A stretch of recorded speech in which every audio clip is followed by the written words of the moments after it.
Hello and good morning to you. I'm Debbie Shaw and you are watching Sewing Street. We have 3 hours of live sewing for you and some demonstrations and some new products as well, and then followed on by another couple of hours of sewing too. Now, because you've joined us nice and bright and early at 8 o'clock in the morning, we've got a special offer for you. We do this every morning, and this is a reduced price item for the day or while we have the stock. And today we're looking at an Alpha cutting mat. This is A3 in size. On the one side you have your 1 inch, your inch grids, and on the opposite side you've got centimetres. So we're in imperial and in metric as well. I like Alpha. I use Alpha rulers, I use Alpha cutters, I use Alpha mats. I just think the quality's there. Things are long lasting. Very rarely do I have to replace a mat. Normally it's because I've bent it. And they've got all the markings that I need as well, which is really important because I make a lot of bias binding. I like to make my own. I like that 45-degree angle. I like to square things up. I like to chop off the selvage and make sure that the rest of my fabric is nice and square. And this enables you to do that. Now, it is a reduced price. So if you have a quick look, if you're there, if you've got an app on Amazon and places like that, and have a look at the prices of an Alpha A3 cutting mat, and you will find this at about £14.99. Look at the price that we've got for you here. It's about half, and you're saving £5 off our usual price too. Now, it's a decent size. I shall show you. So you can do things like obviously cutting out your pieces if you're patchworking. You can tidy up your selvages and trim off your loose threads, but it is big enough to take quite a large sheet of fabric if you're going to be cutting bias binding as well. But it's a storable size. Not everybody has the luxury of having a west wing to keep all of your sewing bits and bobs in. So it's easy to store as well, and you could make yourself a little bag to keep it in. So if I'm making bias binding, the first thing you're going to need to do is cut your 45-degree angle. Now, I've already done this because I've been making bias binding. So basically what you do, you get your ruler,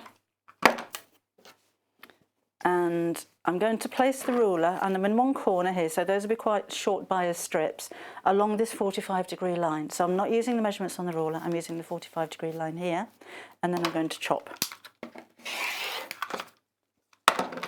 And then I need to keep chopping at 2 inches to make 1 inch bias binding all the way across, but this is going to get bigger than my mat. So all I'm going to do is to very carefully make sure you've pressed all your fabric first of all. Just fold this in half. And then I don't need to use the lines on the mat so much now. Can do. And then I'm going to cut my 2 inch strips.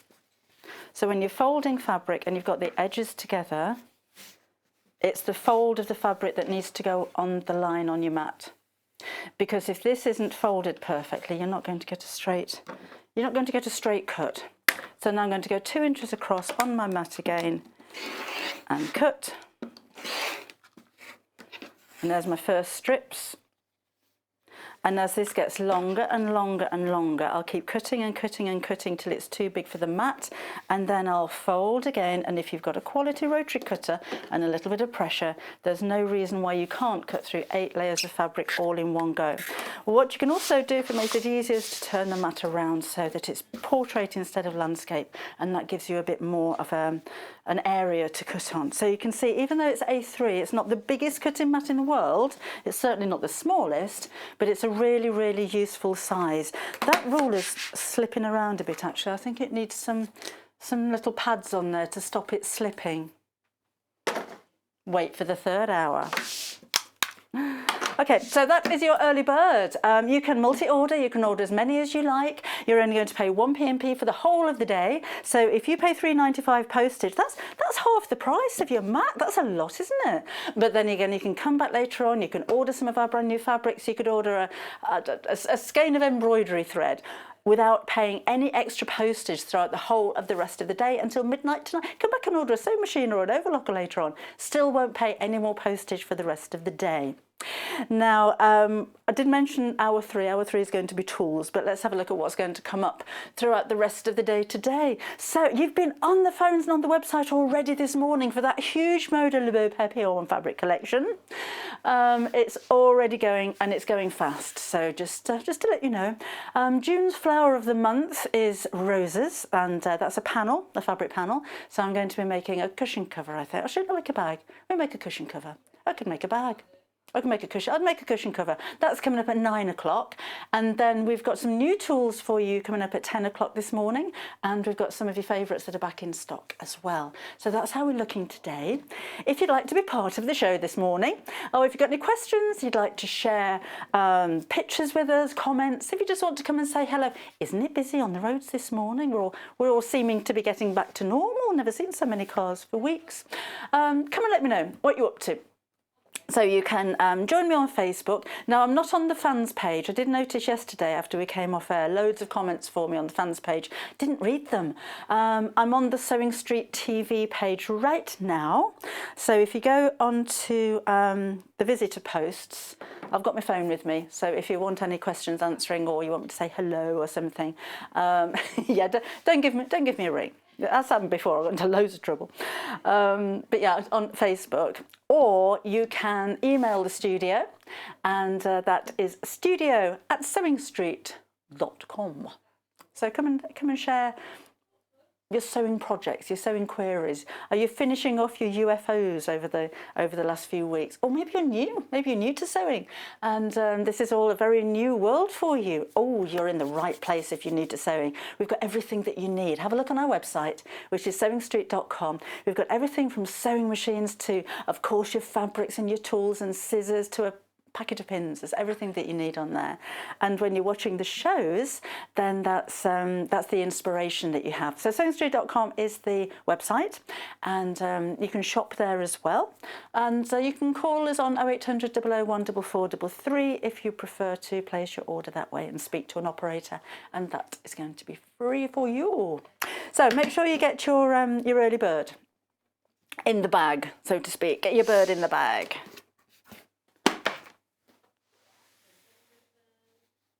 We have a bit of newness. We love a bit of newness, and this is what you're getting. This is the whole bundle of fabric. It is the most beautiful quality, and it's all new for you today as well. Now, they are available individually if you don't want the whole big bundle, but it's the big bundle that's been selling so well this morning. So let me show you exactly what you're going to get. Size-wise, first of all, each one of the pieces is 1/2 metre, so 1/2 metre in length and 112 centimetres in width, so they're sizable pieces. And each one of them is exactly the same size, so you're not getting a bundle of fat quarters, you're getting a bundle of 1/2 metres. Right, so let's take a look at what you're getting. And I want to know what you're going to make with it. It's going to be a quilt, isn't it? If you're going for the whole lot, I'm sure it's going to be a quilt, unless you're just building up your stash because you love quality fabric and you love these really classic, pretty designs. They're never going to date, are they? But it's so nice to have something new as well. So this has tiny, tiny little butterflies and like a dotted line, almost like a whimsical, like the butterflies are floating and they're floating. They do kind of float, don't they? They float and flutter. They float and flutter and fly around. On the pale blue with the deeper blue of the butterflies. So that's just a monochrome. It's two tones of colours there. Then, oh, and just a little bit of inspiration, because the designers that come up with these fabrics always like, well, they get their inspiration from somewhere, don't they? So this is it. So a French general fabric collection in conjunction with Moda. Le Beau Papillon features a delightful range of pretty florals in a variety of key shades, inspired by, oh, I'm there, lazy afternoons in the garden with tall glasses of lemonade and lots of colourful butterflies. The collection is filled with prints that can be mixed and matched to make a beautiful quilt or two. And don't forget some pretty pillows for the garden bench. That'd be amazing in the garden. What a posh garden party you'll be having when we're allowed to have people round to visit again. So make a bundle. If you wanted to go for the whole lot, you're getting 11.5 metres, but you're only paying for 11. So you're getting 1/2 metre free. So it's £164.78, but you have a massive amount of fabrics. You don't have to use them all together and all in one go. And they're not going to, they don't go off. You don't open your fabric stash a year down the line and go, oh, that's a bit out of date. But classic designs like this never do they? Beautiful flowers, deep rusty red, and you've got the green leaves there too. I think, I say it a lot, and I'm sorry if I'm being tedious, but you've got an awful lot of colours going on here that you wouldn't use all together without something to break it up. So I'm just going to drop in there, maybe a little bit of that. That'd go really nicely. Or I'll show the details of those later on, but we've got lots for you to mix and match with as well. And if you do put a plain in there, then it makes your fabric, your pattern fabric, really stand out. So there we've got the same print. Doesn't it look different in a different colour? These are Lysander. And then another one of the butterflies, this time in the pink, instead of the blue. That's called Una. And they're all named after French ladies, aren't they? This is Dion. Is that a chrysanthemum? Not too good on flat. That's a lovely one. In the background, it's actually got like skeleton leaves there. Oh, that's gorgeous. Have a look at that. It's very delicate, but you've kind of got little tiny veins of leaves.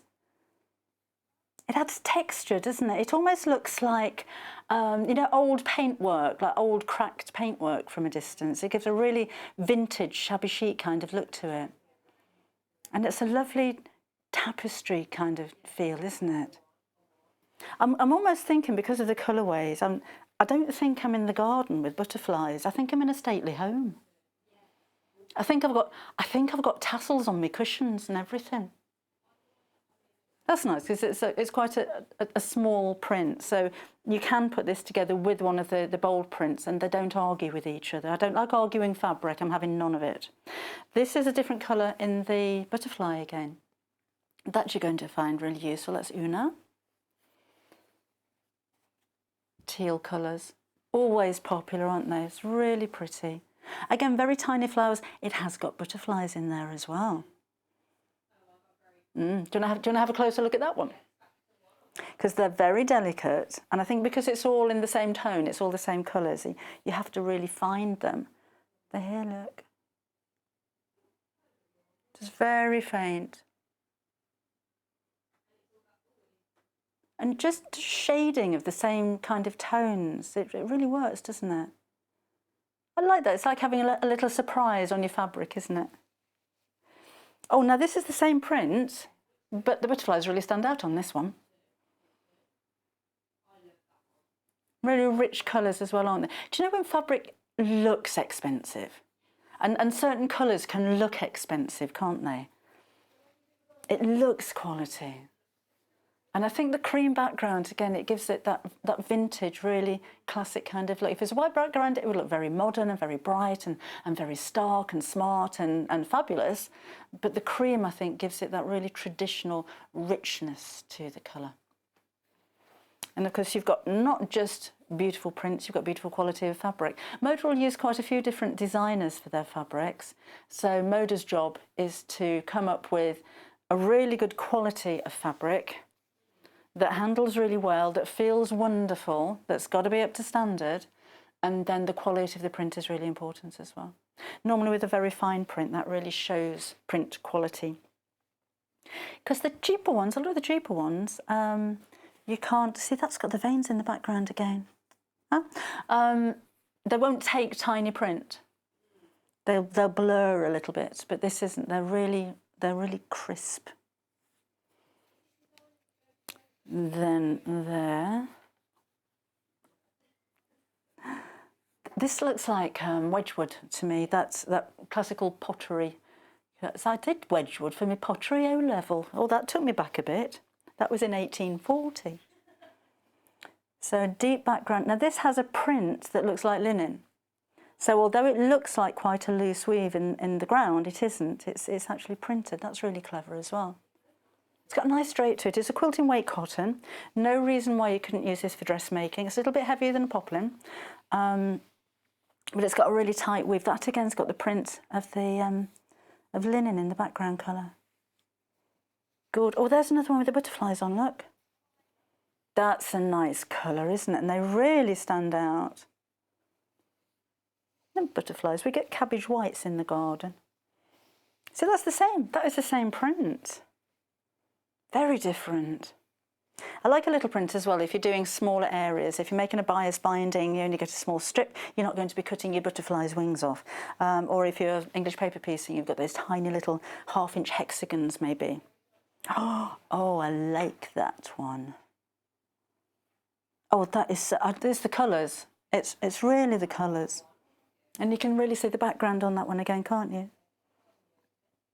Look at that shading on that. Oh, I love that one. Oh, it's a bird. Did you notice that on the previous one? How beautiful is that? So now I don't want that in fabric. I want that in wallpaper. But oh, could you imagine? Oh, curtains. Your dining room chairs. We do have it by the 1/2 metre, so bear with me. We'll go back again and give you those details. Same print. There's lots of colours in there as well. There's still got a bit of teal and like caramel colours in the background. I like bundles like this as well because everything matches. If you were to go into a fabric store and try and put colours and prints together, it can be quite difficult to do. But collections like this are meant to be together. There we go, we got to the end. So 15 minutes to get through that lot. So 11.5 metres, but you're only paying for 11 metres at £164 and 78 pence. So what are you going to be doing? What are you going to be doing? Oh, I like the hearts. Thank you, Dawn. Are you there this morning, Dawn? I know that she was there yesterday. Dawn likes to get in early. And Jeanette's been quilting. Very, very impressive points, I say, Jeanette. So, would you like to order maybe 2 or 3 of them? Do you think the mega bundle that you see here? So there's got to be 23 pieces there altogether in maths in my little head. Maybe that's too much. Maybe you think I just want a couple. Actually, I quite fancy the butterflies. I like all of those with the vein kind of leaves in the background, but I can't stretch to 164.78. But I do like that blue. And I could see that actually in some little cushion or bolster cushions to go across the back of your dining chairs, or something to give a bit of support in your back when you're sitting in the garden. Or maybe it's going to be a table runner. For £7.49, that's a 1/2 metre. If you think, oh no, I want to browse, I want to make a frock, I want a frilly blouse out of that one, I want to make a shirt for my husband, then you can order maybe 1 metre or 2 metres, they'll all come in one piece. So if you wanted 1 metre, order 2 units. If you wanted 2 metres, then you order 4 units, and so on and so forth. So £7.49 for 1/2 metre. That was, yeah, that got, oh, hang on a minute. No. Blue, that would go well, wouldn't it? So that could be the outside of the bag and that could be the lining, or you could piece the two together. What else can you do with that one? A backing of a cushion cover maybe, because you don't want to waste fabric on something that you can't. There's so much you can do with it. So this is the Una on blue dust fabric. And it's got these, you can almost see the butterflies fluttering. These tiny little dots, this is what I meant about quality of print of fabric. Tiny, tiny little dots that don't blur into each other. And such a gorgeous colour there as well. Look at the lines on the butterflies as well, and those tiny little antennae. The detail is incredible. So quality of print, quality of fabric, that's what you get with Moda, and beautiful designs. I think that'll be my hand shaking, not the camera. I'm resting on my elbow and I'm getting a bit wobbly. £7.49 for 1/2 metre. Then we have, oh look, I love these reds. This is Lysandra on rouge. That sounds like the Moulin Rouge to me. Oh, Lysandra, you saucy madam. £7.49 for half a metre again. Now, you see, I wouldn't put those two together. They go really well in the bundle when you've got other pieces to go together, but I wouldn't put those two. But I would put those two, because that's the same print, isn't it, in a different colour. So that's Lysandra. So that's Lysandra on rouge. So this will be Lysandra again. But Lysandra, she's on oysters now. I told you she's a saucy devil. They're supposed to be an aphrodisiac, aren't they? £7.49 again for your half metre. I love an oyster. You can get home deliveries of oysters. I like them with a little bit of hollandaise sauce and then grated Parmesan cheese and just grilled slightly. So the oysters are still cold, but they're nice and warm on the top. That's how I like my oysters. Oh, yeah. That's what I tell my chef when we're in the mood for oysters. So same print. So you could do all of the butterflies together because it's the same print. So although the colours you wouldn't put together necessarily, you can go for the same print. Oh yes. So I never buy a fabric on its own. There's always another fabric needed. If it's a blouse, I might want to do the collar of the cuffs and the placket in a contrasting colour. If it's a bag, I'm going to want to put a lining in there. If it's a cushion cover, I might want to put some piping around a cushion cover, and that would look amazing. Look, so you just see a little bit around the edge. That would look fabulous. Or just a piece of piping straight down the middle. Not straight down the middle, to one side. Straight down the middle looks a little bit odd. It's more pleasing on the eye to have asymmetrical things, apparently. So again, that's Papillon Una on pearl. So that goes with that one really nicely, doesn't it? Because you've got the same colours, and a big print can go really well with a very small print without them clashing. So the attention isn't taken away from the butterflies. So this is Dion on rouge. Such a rich colour, isn't it? I'm thinking Indian rugs or Chinese in those really dark, rich colours with big tassels coming all the way around them, and heavy drapes against the windows, and a Chesterfield and a leather button-back chair in the corner of the library. That's what it conjures up to me. I know the inspiration is the garden and butterflies, but I'm in a stately home in my head. I think I have a favourite. And you know, it's the colour, and it's that, it's not crack paint, but that's what it reminds me of. But it's still quite modern. And you've got little bits of, I mean, there's a bit of gold in there. There's a little bit of teal in here. See how that picks it out, doesn't it? So that little flower really stands out. It kind of disappears into the fabric until you bring another colour in. And that really makes it pop. Or you could do that. But I'd rebel. I'd go green with that one, personally. £7.49 for half a metre. If you just joined us, let me just show you what you get. Oh, pretty selvage.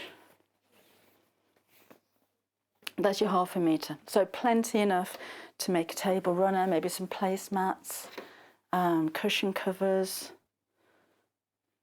There we go. We are terribly good at folding at Sewing Street. Have a look close up. I'll put it down so I'm not a bit shaky. I'm not on my elbows, but look at the selvage as well. It's got flutterbys. Save that. Oh, no, only 6 metres of this left now. So if you wanted to order by the half metre, you need to be rather sharpish for that one. That's going to go rather quickly. And we're getting limited in the mega bundle as well. Isn't that lovely? And in fact, let me turn that around so you can see. I'll do that slowly so I'm not sending you dizzy. Look at the bird and the berry. Even the berries have got highlights on them, look. Oh, that is so... I tell you what it reminds me of. When you see old-fashioned cast fireplaces and they've got the tiles down the side, it's that kind of look, isn't it? Very Victorian kind of look. Really pretty. Now, with the selvage, it's a shame to waste that because it is really pretty, but don't use it as part of the fabric. You're still going to need to chop that off because selvages are usually different weaves and they behave in different ways to the rest of the fabric. But I would use that as a trim. I like the fringe bit down the edge as well. So I'm thinking if I'm making a bag or something, I could actually use the trim you know, across the edge of a flap or something like that. That's what I do.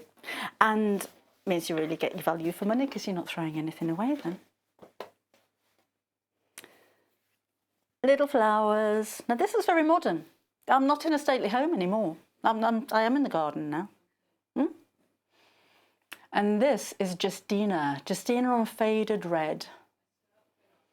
Or a dress. Or that's very flattering colour against your skin as well. It's like a dark corally kind of colour. So yeah, really pretty. Maybe an off the shoulder with an elasticated bit across the top. And that's a flattering style. We don't generally have a fat shoulder day. Oh, my shoulders look so fat today. I better cover the shoulders are a nice area of your body to show off. So an off the shoulder, I think, and then maybe a loose caftany kind of, that would be nice as well. Yeah, that would be a lovely one for dressmaking. And again, you can order as many of those as you like, and they won't come in half-metre pre-cuts. They will come in one big long bit. More butterflies. In the rich red. So we're back to the rouge again. Una on rouge at £7.49. Oh, there's only 5 metres of that one left now. Oh, that's going to go quickly.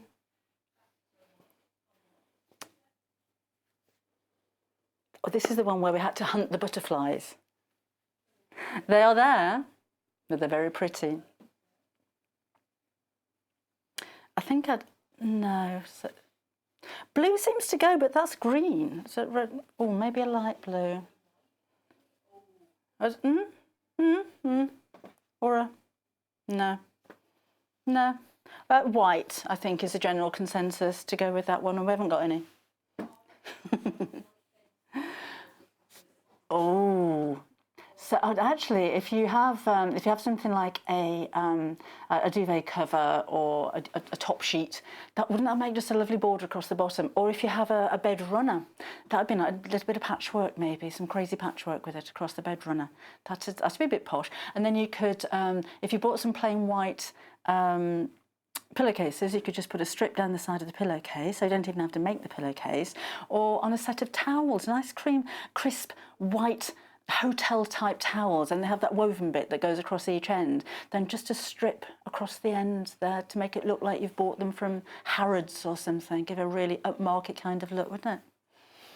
And then you can go on 4 in a bed and make a fortune. So this is the same print, but the butterflies really pop on this one. So Popillon Africa, oh no, Aricia. I've got to get my eyes tested, honestly. £7.49 again for half a metre. They're all 100% cotton, quilting weight of cotton, but they have a really good drape to them. So if you wanted to do a bit of dressmaking, fine. If it's homewares, no problem. So this is Dion on pearl and blue. I think the chrysanthemums, but they're very pretty, whatever they are. And you've got the bigger print there as well. And then to the smaller print. So I think that was quite modern, and that one's really classic. But again, as part of the bundle, they go so well together. So little roses on this one, I'm thinking. And there's only five half metres left. 5 half metres? That's not much left. £7.49. I got all excited then. I can't talk again. 4.5 metres. Oh, that's going. Love the swirls on this one. Swirls and flourishes. A little bit. Now this one reminds me of like wrought iron gates for some reason. I think it's the curls and the swirls. I'm on my elbow again, so apologies. Look, can't keep it still that close up. I think that's my pulse. Because I'm not nervous.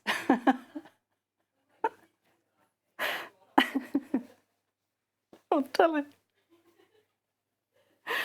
This is the one with the those very fine. They look like the veins that you see in leaf skeletons, or very tiny little twigs.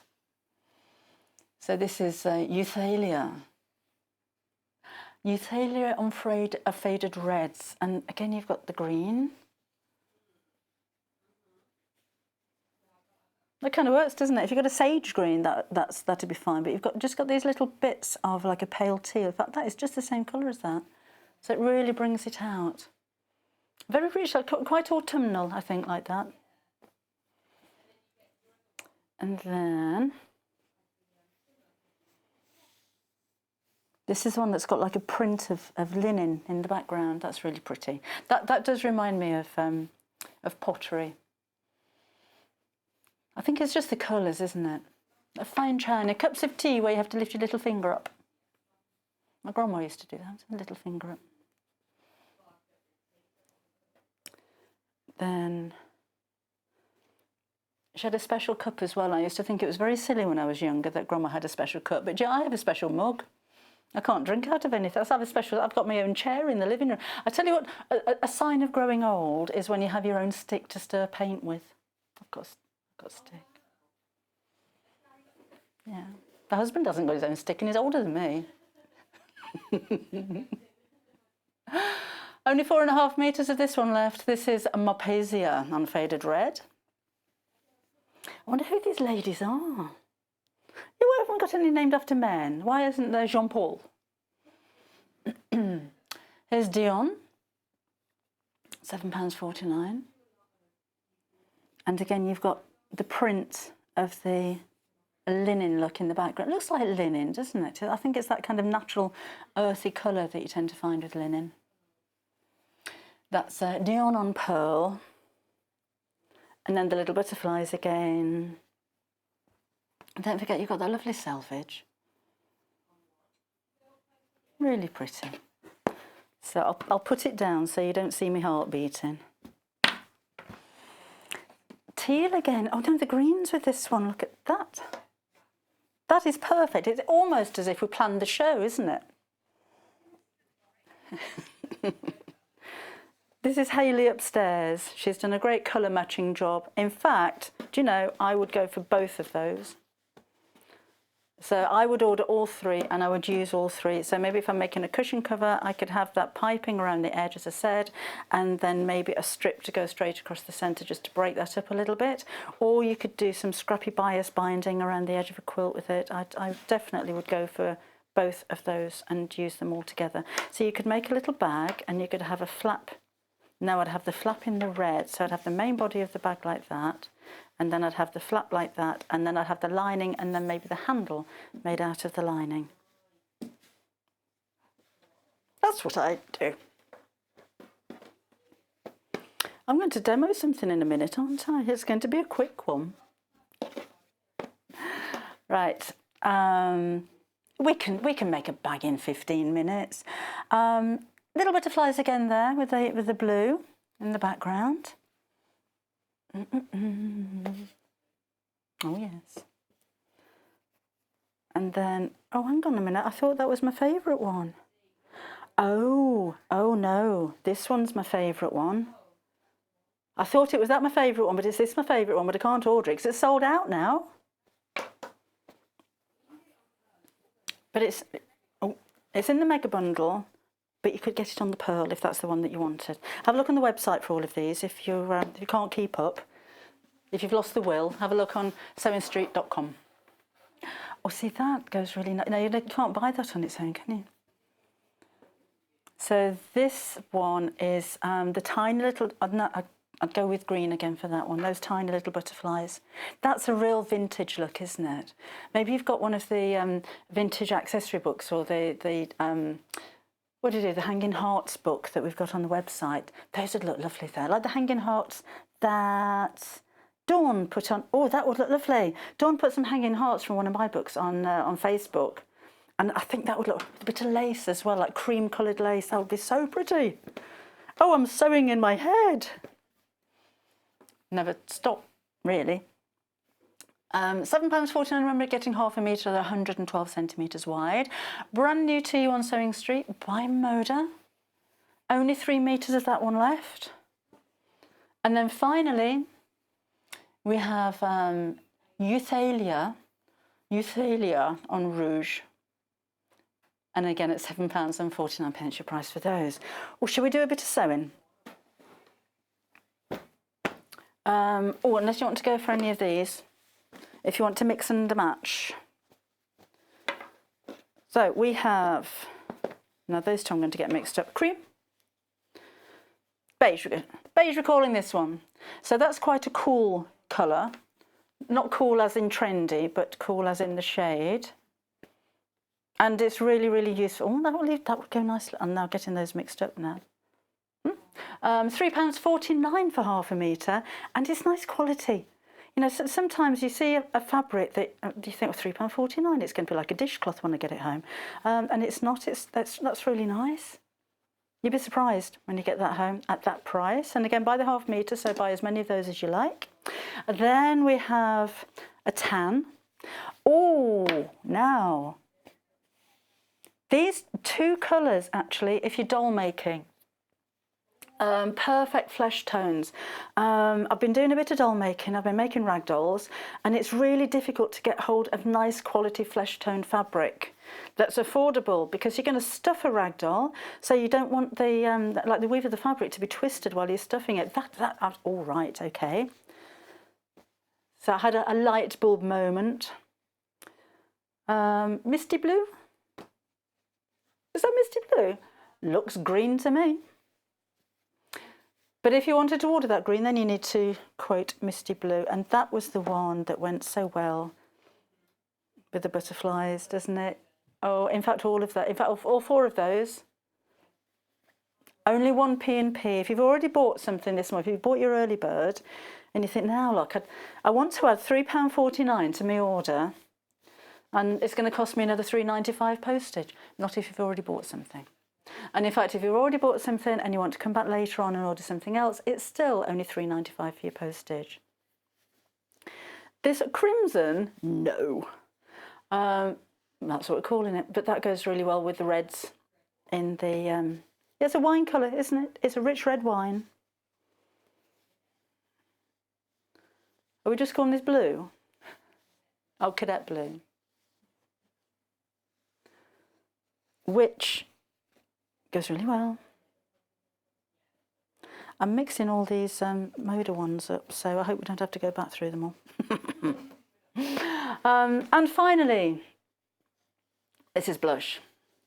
So £3.49 for half a metre, 112 centimetres wide, and as they are by the metre, if you order more than one, then you're going to get them all in one piece. So I'm going to make a bag. I was going to, oh, that's what I was going to do. I was going to do for that one, wasn't I? Was it that one and that one? I can't remember. What was in my mind? Or was it that one? They're very similar. Right, so I'm going to go for this one, which is the Dion Blue on Pearl. And I'll go for one of these. What have we got the most stock of? Let's go for that one. We'll do that one. Right, there and there. And oh, you're going to get such a lovely package when these come through the door. You might need help. Okay, first thing you're going to do is to iron your fabric, always the case. Because you're not going to get a straight cut on fabric that's not ironed. So I'm just taking the creases out, which is really easy to do. Sometimes when you get pre-cut fabrics and you get it home, it's a nightmare, particularly little ones, fat quarters and fat eighths, trying to get the creases out of them.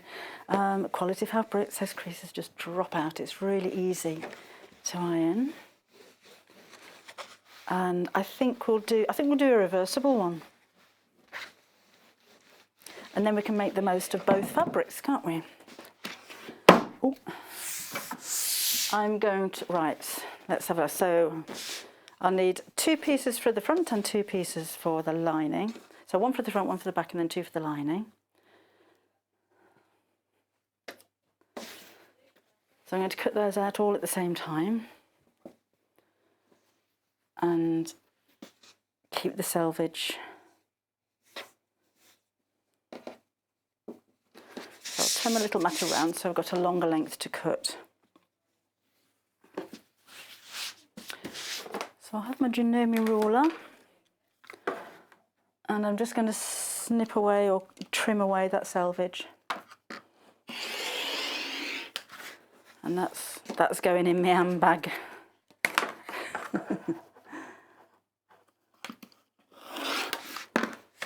There we go. Right, so let's have a look what we're going to do here. I think we'll turn it back around this way again, and I think my bag is going to be, let's make quite a big one. So how big is my mat? 18 inches. Let's make an 18-inch bag because we've got plenty of fabric to do that with. So because I can't see the mat underneath here, I can just see the mat underneath here. This is where having a ruler and a mat in conjunction really works, because I'm lining up the edge, or the line on my ruler, with the last line here. So I know that that's straight, so this is going to be straight as well. You'd never be able to do that with a pair of scissors. And I can double check by just peeling the fabric back that I am absolutely square there.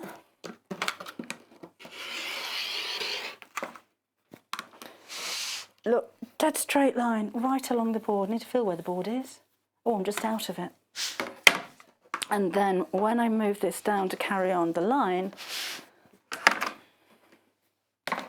I can just use the edge of the fabric to know that that's straight. So I don't need to use the mat as a guide in that case.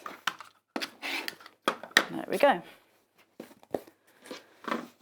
So that's going to be a really huge bag, so we're going to make it a little bit shorter.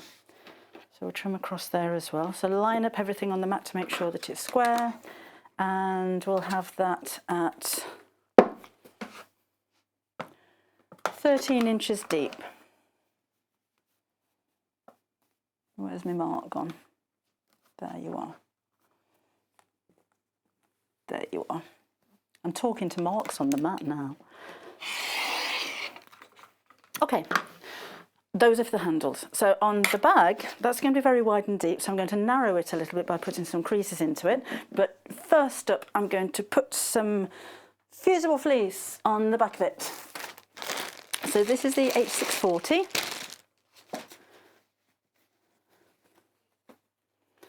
And I'm going to put that on two pieces. As it's a reversible bag, it doesn't matter whether it's the outside or the lining. It doesn't matter which print you're going to put it on, basically. How do I make the most of that? Do it that way. And I better not iron on top of that mat, because then I'll have to buy it. I've already got one. So I don't know if we've got any H640 on the website at the moment, because it's been very busy for this one. There we are. So a nice big blast of steam with that. And I'm just going to cut with scissors for this one. You can quite easily cut your H640 on the cutting mat. It doesn't tend to push the fibres into the mats as it does with wool waddings. So just around the edges. And I like it because it doesn't wrinkle, and you can give it a really good blast of hot steam to make it stick. So we'll have that on there, and the same on there.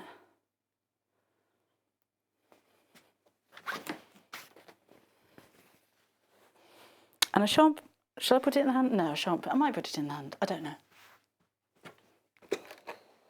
This is the way things evolve in Debbie Shaw mind. If ever you were to venture in there, it's just full of thread. I have been called threadhead before now. And I don't mind at all. There we go. Scissors, website, lots of them. I told you I've got everything on there. Considering what a new little channel we are, we're 4 months. 4 months and a day. Seems like 4 years. It does actually. It doesn't feel like that's not a derogatory thing to say. It does feel like we've always been here. Right. Oh.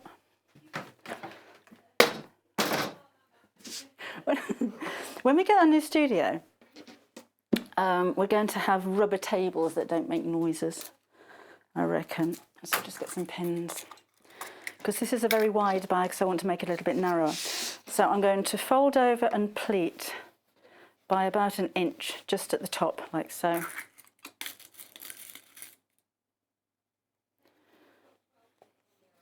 And then, oh, I'm not going to finish this in the hour, am I? Do the same on this side. You could measure this and mark it to make it very accurate if you wish. I was going to put a nice contrast little border around the top. Maybe we'll have time to do that. Right, so that.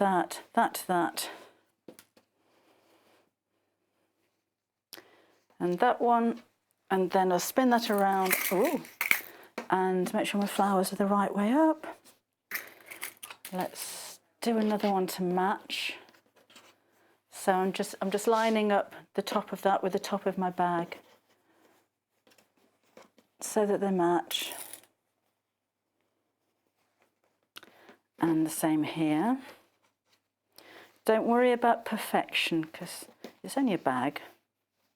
I'd rather you had a go than worried about those pleats being absolutely perfect, because they're not, you see. Maybe I'll move that over a little bit.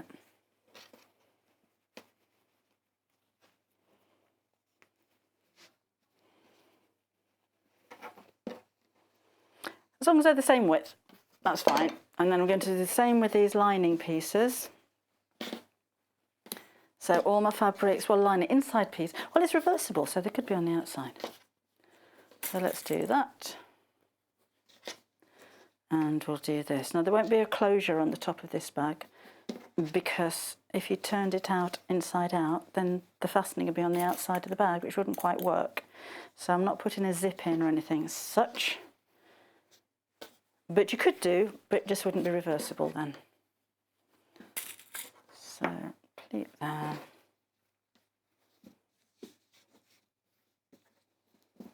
And a pleat there. Oh no, that's not anywhere near the same. There is a very similar bag in my half-yard home book. There we go. Now that's just that. I'm going to put a border across the top. So that works really well with 1/2 metre.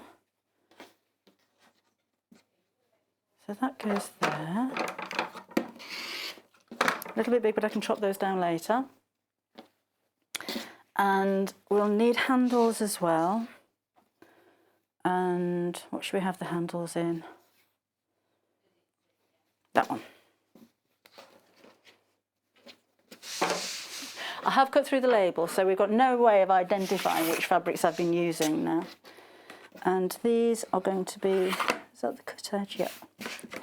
4 inches wide, and as long as I've got left, which looks about 18 inches to me.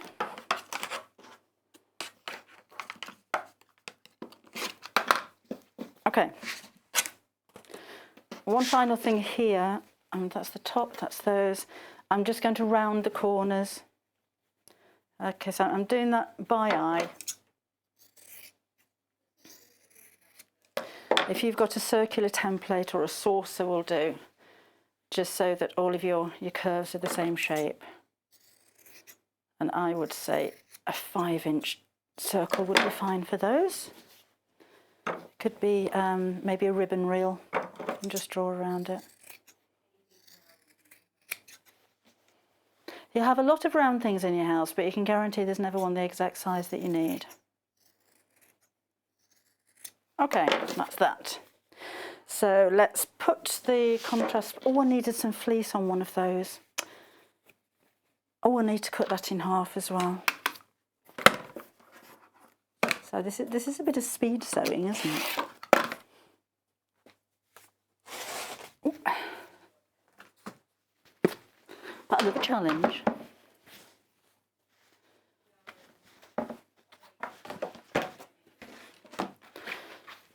So, in fact, I'm doing a contrast. Oh, we need to cut that one as well.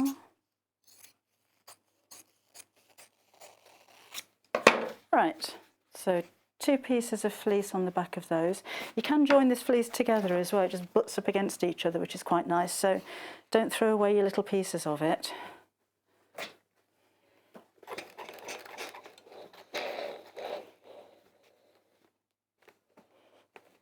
So don't take the iron onto the glue side because you'll have glue on your iron.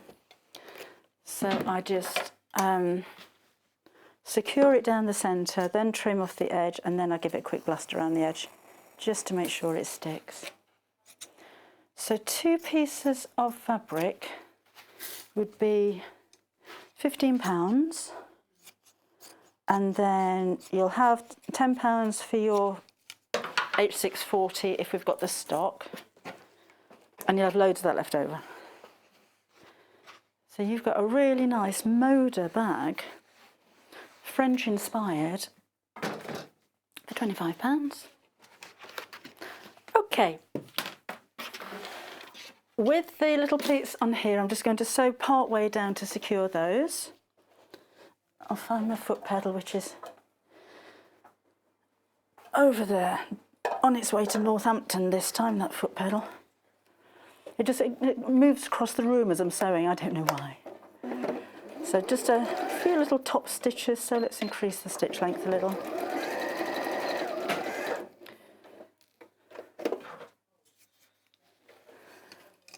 And snip. And the same here. Now I'm trying to keep the top flat, it wants to kind of splay out, but I'm not having it. If you want to be really accurate, then measure and mark how far down your stitches need to be, but that's about 2 inches. So you have that. And we're going to do that on all 4 pieces. So the bits with the fleece and the bits without the fleece. Go on then. And just to show quality of sewing machines as well, this is the 550, so this is the most affordable sewing machine that we have on Sewing Street. And it's not even struggling to get through 1, 2, 3 layers of wadding and 3 layers of fabric. That's that. And then the same on the linings.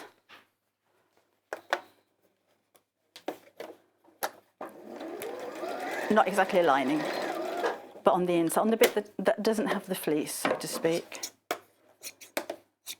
And on this side, if you're watching this on repeat, you might want to slow it down a bit.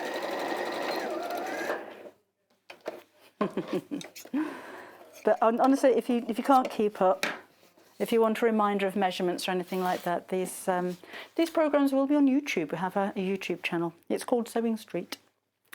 And when you go on there, if you could just click on the Sewing Street circle and then go onto videos, they come up in order of when they were on. So you can search for a specific show if you want to, but if you just want the most recent ones, then do it that way. Because I'm sewing the border across the top of the bag, over that really thick bit. I'm keeping the stitch length on the machine a little bit longer, because you find when you're sewing through fleeces like this, it slows your machine down a bit because of the friction. So that's that. And I'm just going to trim off the end here, because I did cut that a little bit wide, so we have that. And then ideally we need to top stitch. Let's not, because we haven't got time. And the same on this side, so right sides together. If you're using a directional print, make sure your prints are facing in the right direction.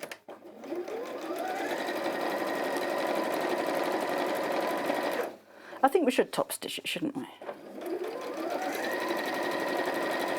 Because it will give it a nice professional look.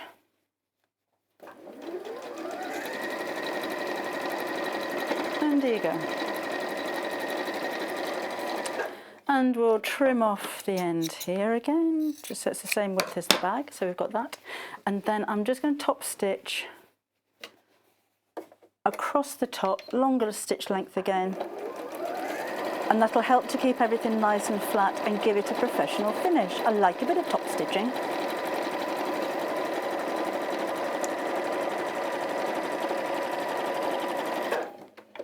No, so it does serve a purpose because it keeps everything sitting nice and neat, but it gives it a nice finish there as well. Let's do the second piece. And then we need to do exactly the same with the remaining pieces of fabric. Oh, funny, isn't it, how machines sound different when the thread's undone? I tell you what, nothing to do with sewing whatsoever. I heard a question, you know, on some of these radio shows, they have a question for experts. And the question was, why does the sound of water coming out of a tap change when the water gets hot? And it does. I never even thought about it, but it does. But I never heard the answer. Any ideas? There you go. It takes ages for our hot water to come out because the water tank's in the West Wing. So it takes ages to get down to the gallery. So we tend to leave it running in the bowl a little bit, then that goes in the garden. Oh, so hot water apparently, producer Laura has just asked Professor Google, hot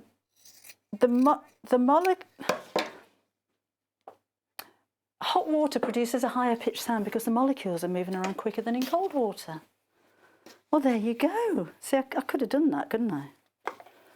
Instead of thinking about it for all these months, I could have just asked the prof. That was a long time ago.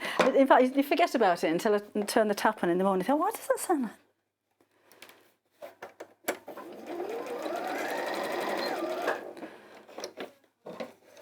So why does a sewing machine sound different when you run out of thread?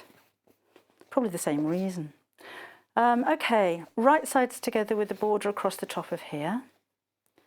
So this is the unfleeced side. So we're doing exactly the same thing, but I'm going to shorten the stitch length a bit because I don't have fleece on this one.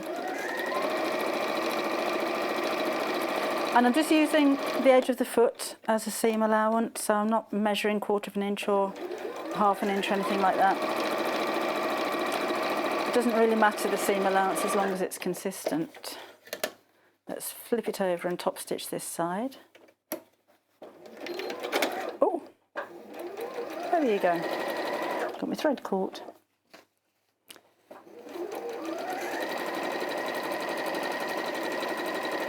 A nice and a contrast thread as well. I'd maybe, if I was doing this at home, put a blue thread in there. Oh, red. That's a bit rebellious, isn't it? Again, it's a non-directional print, so I'm not concerned about which way I'm putting this on. And I don't always back tack at the start of a seam if that seam is going into another seam. So like at the end of the pleats, I did go backwards, just a few reverse stitches to secure the seam, but keep that flat. But if it's going into another seam, then I don't worry too much about that. And we'll just trim that down so it's the same size as the bag. So that's what my bag's going to look like. It'll be that on the one side and that on the opposite side.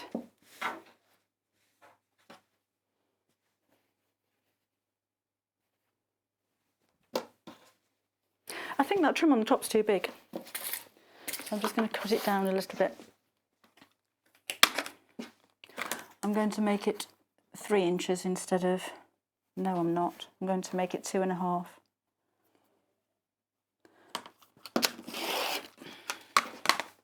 That's better, isn't it? That's more in proportion. That just looked a little bit too deep. So I'm measuring 2.5 inches on the ruler this time, so I'm not using the mat necessarily. Where are you? There you go. That needs trimming there. And the same with these. And then we'll make up the handles. I'm not going to put the fleece inside the handles. They're going to be quite soft this time.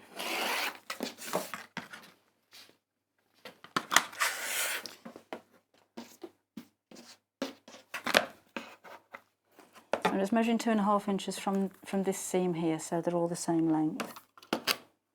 It's not 2.5, is it? Yes, it is. Right, handles, which are these. You need to iron those.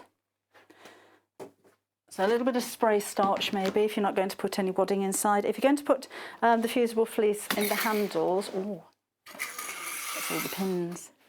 We have a magnetic pin cushion somewhere.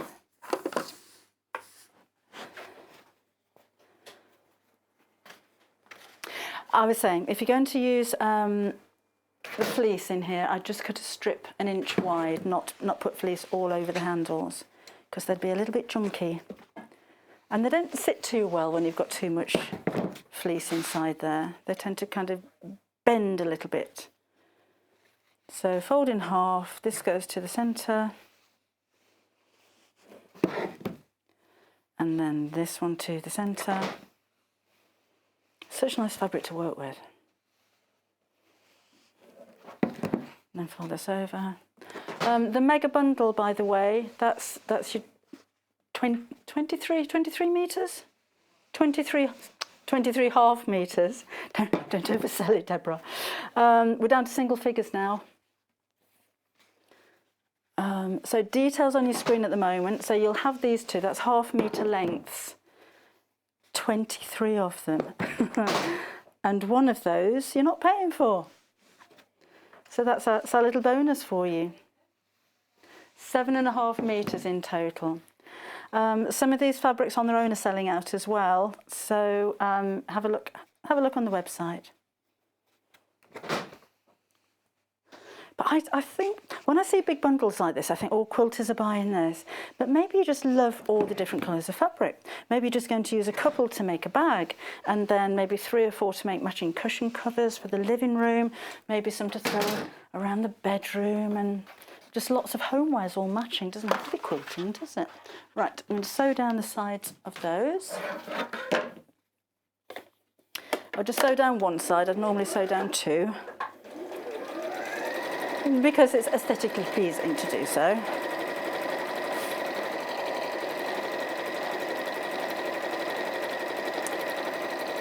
So just fold those together. Let's get the next one up here.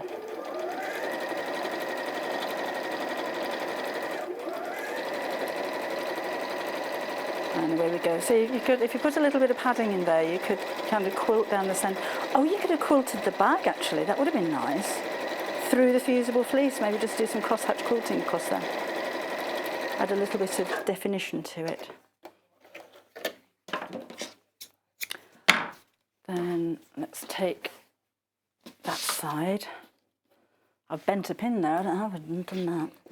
And these are going to go, and I'm going to line this up on my mat again, so I can measure how far in they're going to go. So let's go 1, 2, 3, 4 inches in. And this time we'll have some wonder clips. Oh, put it down here. So the nice thing of having a little studio is that you can reach everything. I'm a bit worried about that with our big studio that we're going to be moving into by the end of the month. 1, 2, 3, 4, 1, 2, 3, 4. I haven't heard by the end of the month at all. I just kind of think if I keep saying it, it might happen. I don't think we're ever going to move into a new studio ever, to be honest. But you know, if I convince myself. Oh, it's there. Now these are facing inwards or facing downwards, all the same distance apart. Make sure they're not twisted. Is that twisted? No. And I'm just going to sew those in place so I can take the clips out and put the bag together.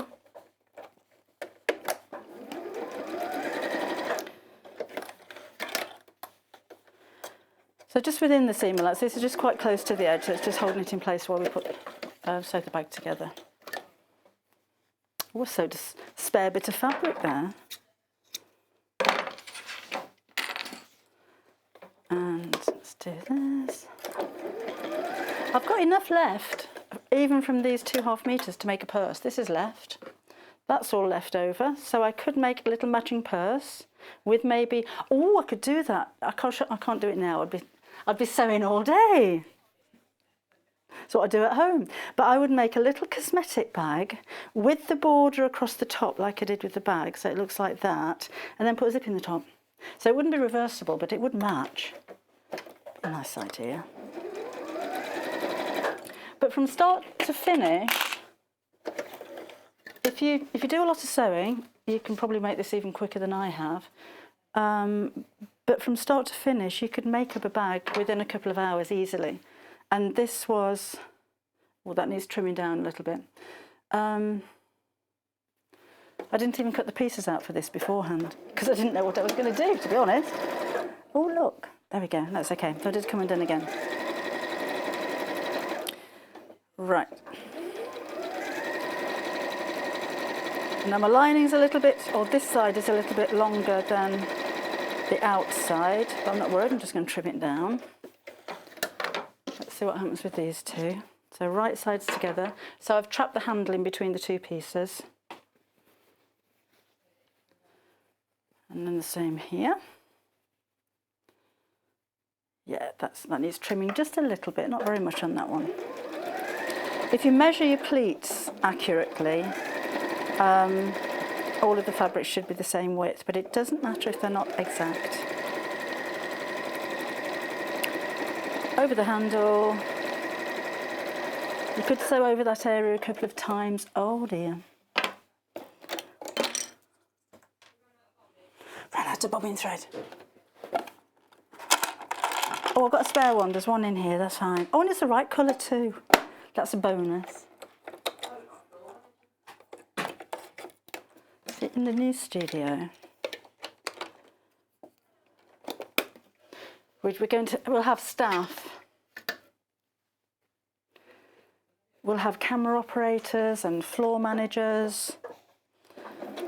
I did say yesterday, actually, when in proper TV studios, when you come off air, you have champagne parties, and I rather thought that we might do that in the new studio. I've put in a request. I haven't got a reply yet, but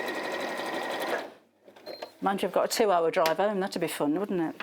These two pieces go right sides together, so I've got two pieces that are identical leg sew. You could put pockets on there. It just means that when you turn it the right side out or the other side out, well, that was a bit big, wasn't it? You've got a pocket on the outside instead of the inside. Just going to trim back that lining that had grown a little bit, so it's the same size. And then we're going to sew all the way around, matching up the seams at the top. So that's where I'm going to start.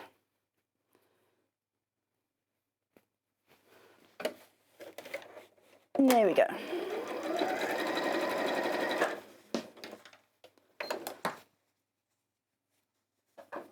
So go across the border. Let's move that fabric before I knock it on the floor. I will need to leave a gap for turning, so I'm going to do it in this side.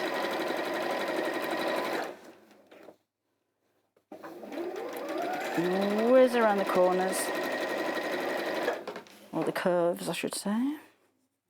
The smaller the hole that you can leave, the less hand sewing you're going to have to do. But I tend to leave about 4 or 5 inches. I don't mind hand sewing. And you will have to hand sew this one if you want it to be reversible. If you're not fussed about it being reversible, then you can sew over the hole with your machine. But you'll be able to see the stitches, which is why I think hand sewing will be the way to go.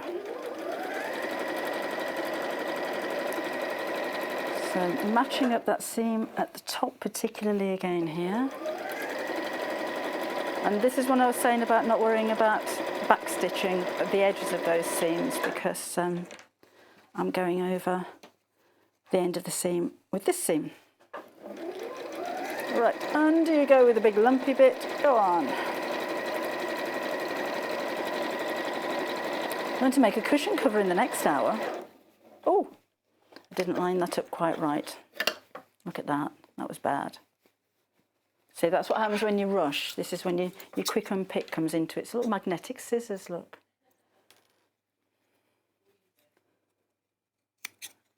I'll just undo that back a little bit. And then match it up. Should have pinned, you see. And that's better. So round the curve. No gap in this one, we don't need it in this side, so just matching up all the seams as we go. I'm not going to snip into those curves, I'm going to trim them back to the seam allowance a little bit, just to cut down on the bulk on those areas. Matching up the edges. You could make this any size you like as well. Obviously you want to need a bit more fabric, but you can make a huge bag. You could put a little bit of a plique on the front of it, maybe, oh, some lace, you know where I put the border across the top? A little bit of a lace trim across there would look really nice. Or a bit of rickrack. I like a bit of rickrack. There we go. So let's trim off these curves. Not doing it all the way around, just on the curvy bits. Don't need to on the unlined bit, the unfleeced bit. Snip that in there. Open this up. And then we'll see if it works. It doesn't always work.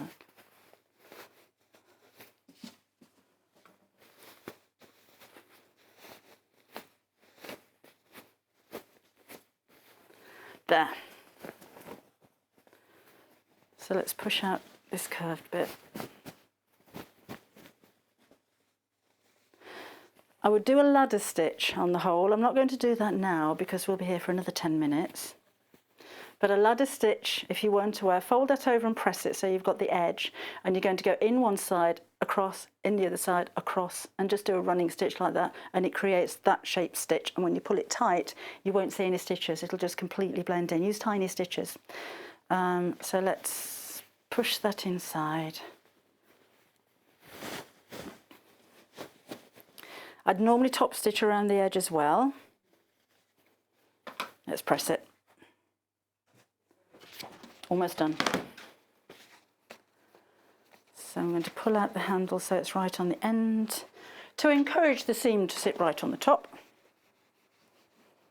The same on this side. I don't think it'll look so much better when they've been pressed. It really makes a difference. So pull that out there. And then the corner bits, give that a bit of steam. Corner bits, the side bits, and the same there.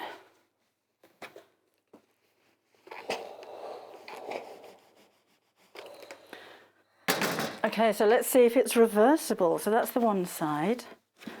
This is a decent sized bag, doesn't it? Again, a top stitch around the top, and that's going to keep all of those layers nice and flat, to keep those together. So that's the one side, and then when I've sewed the hole up at the bottom, when I get bored with that side, I can turn it inside out completely, and I've got a bag that looks like that. Here you go. And that was just using 2.5 meters, so I've still got another 21 left. So I think, I mean, if you're going to make to sell, then why not? 2.5 meters. How much would you sell that for? £35 maybe? And it's cost you 25, but then you've got loads of fleece left over. So I'd say it's probably cost you about £20 to make that. And you've made it, you can make it in an hour. You could make it in a couple of hours, certainly. That's really easy. No fastening, no hardware, nothing else to buy, and you can sell it as 2 bags in one. So if you're getting ready for your craft store, when we're allowed to do that again, you don't charge for your time, do you, when you're on a craft store? So the less time you should do, but the less time you can spend making something and create something beautiful, the more profit you're going to make, if that's what you're going to do. Or how about getting your Christmas presents out of the way now? So that's the mega bundle. It's going thicker and faster. So check out of your baskets if you want to order that before it sells out, and we shall see you with a little bit of cushion making with the flower of the month in the next show. I'll see you in a second. Hello and welcome. We love hearing from you, and we really hope that you can follow us on our social media platforms. We've got Instagram, which is @Sewing Street. We have Facebook. We've got 2 Facebook pages. One is the Sewing Street TV page, and the other one is Sewing Street Fans. All 3 of these are monitored all the time by our wonderful team, and if you want to message us on air, drop us a line on either of those 3 and we'll definitely be able to answer your questions that you may have. If you post on the actual wall, we can perhaps answer there. Otherwise, message us as well. That works really, really well. Thank you so much for being involved, and it's only because of this community that we're able to bring you all these different diverse products and to be able to answer your questions that you may have. Another way you can stay in touch with us is by signing up to our newsletter. These newsletters are sent out to you very regularly, and they include not only our guest profiles of upcoming guests, but also amazing shows that we've got coming up for you. And if you want to look at the amazing products before everybody else, that's the best way to do it. If you'd like to sign up and you haven't already, the link to follow is www.sewingstreet.com/sign up. You won't regret it. Thank you. If you love sewing, then you need the UK's favourite sewing magazine. Every month, you'll receive exclusive patterns. Follow simple step-by-step guides suitable for all skill levels to make your own stunning clothes, accessories and more, together with inspiring tips and tricks from industry experts. Join in and discover your love for sewing. Try Love Sewing today and get your first 3 issues for just £6.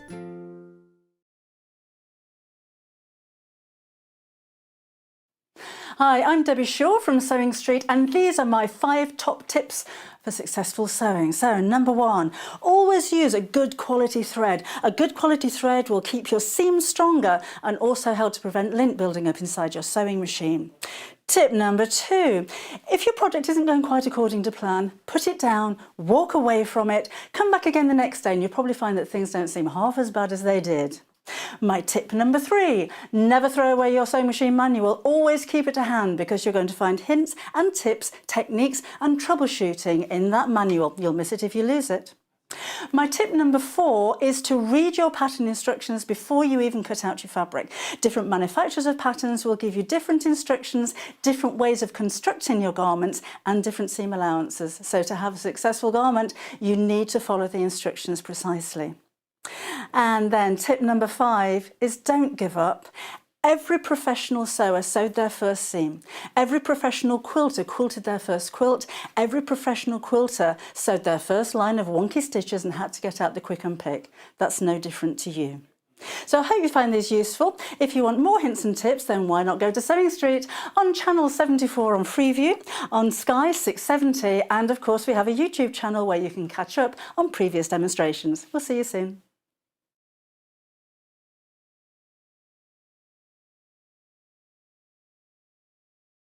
Hi, I'm Liz from Pinhole Quilting. Do you relate to any of these statements? I love to piece, but I don't enjoy the quilting. I've got so many UFOs, I don't know how I'm ever going to finish them. I'd really like to finish my own quilts. If you relate to those statements, then you need to watch our show on Sewing Street, where we've got a special offer for you. We're going to show you how you can finish more of your own quilts. You can send in your questions, we'll answer them live on the show. We look forward to seeing you on Sewing Street soon.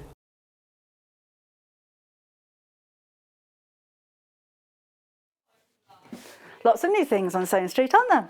New guests, new demonstrations and new goodies for you to enjoy and sew with. Like this, and I did tease you with this yesterday and it's been really, really busy. We're doing a flower of the month. So last month is, I didn't check, have we got any of last month's left? We better have a look, hadn't we? Last month was the Lily of the Valley. This month is roses. So over the course of the 12 months, if you're just going to collect each one of these and then make a quilt, you're going to have a quilt with 12 12-inch blocks in them.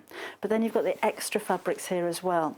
So it doesn't have to be for quilt making. If you just can't, I can't wait for 12 months to make a project, then why not make this into a cushion cover? I'm going to do that in just a second. What about a bag? I might do that later on as well. You can quilt over the top of it, and I think it might be a nice idea to quilt just around the edge of the border here, because then it looks like you've added a border to it. But if you're quite adept at free motion embroidery, it'd be nice to kind of outline around the shape of the roses. I'd do that in the same colour, unless you've got maybe a bit of metallic silver to make it look like dewdrops would be amazing. Or you could just quilt all over it, or you can leave it exactly as it is. So this is 12 inches by 12 inches, and then you've got all of those extra fabrics, which are 2.5-inch strips by 43 inches. So it's like getting half a jelly roll thrown in for good measure as well. You've also got the date on the bottom there and quilted by, so that's quite nice to label your work if you're going to make a quilt, or you could just cut out the June and put that at the bottom, or ignore that altogether if you wanted to and just use these for other projects. But as a collection, I think you're going to have a really pretty, easy to make quilt. Or if you don't want to wait for the whole 12 months to get all 12 of the flowers, then why not wait for 3 and put 3 together and make a table runner or an antimacaster. There we go. Or it could be, maybe this is a special month for you. Is your birthday in June? Did you get married in June? Are you going to get married in June? Is your name June? Or is your name Rose, for that matter? But maybe June is an important month for you. So it's only the June one that you want, because June is when you celebrate that special birthday. And oh gosh, if you wanted to go for the lily, we've got one left. I hope we're going to get some more of those printed. I sold hundreds of them, to be fair. I love the caramel tones of colours in this one as well. 100% cotton, exclusive to Sewing Street and designed and printed here in the Midlands. Really pretty design, really classy, elegant rose. They say it with flowers, don't they? And roses are the flower of love, I would say. But I like the pastel colours that have been chosen as well for this one. Right, we've got some more things on the show, but I think we should get on with doing some sewing again. Are you all right? Should we carry on? Are you getting a bit exhausted here? I will change the colour of my thread because I've got grey in here, so we'll do that first of all. Sewing machines we do have available on the website.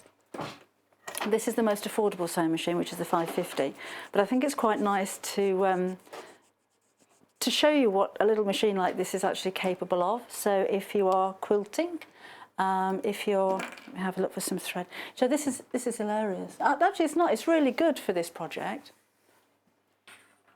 I think we'll go for that one. Thank you.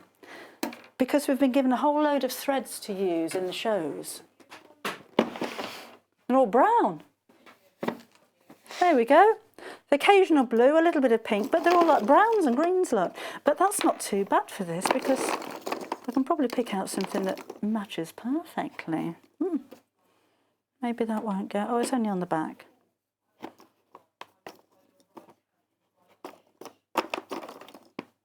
Oh.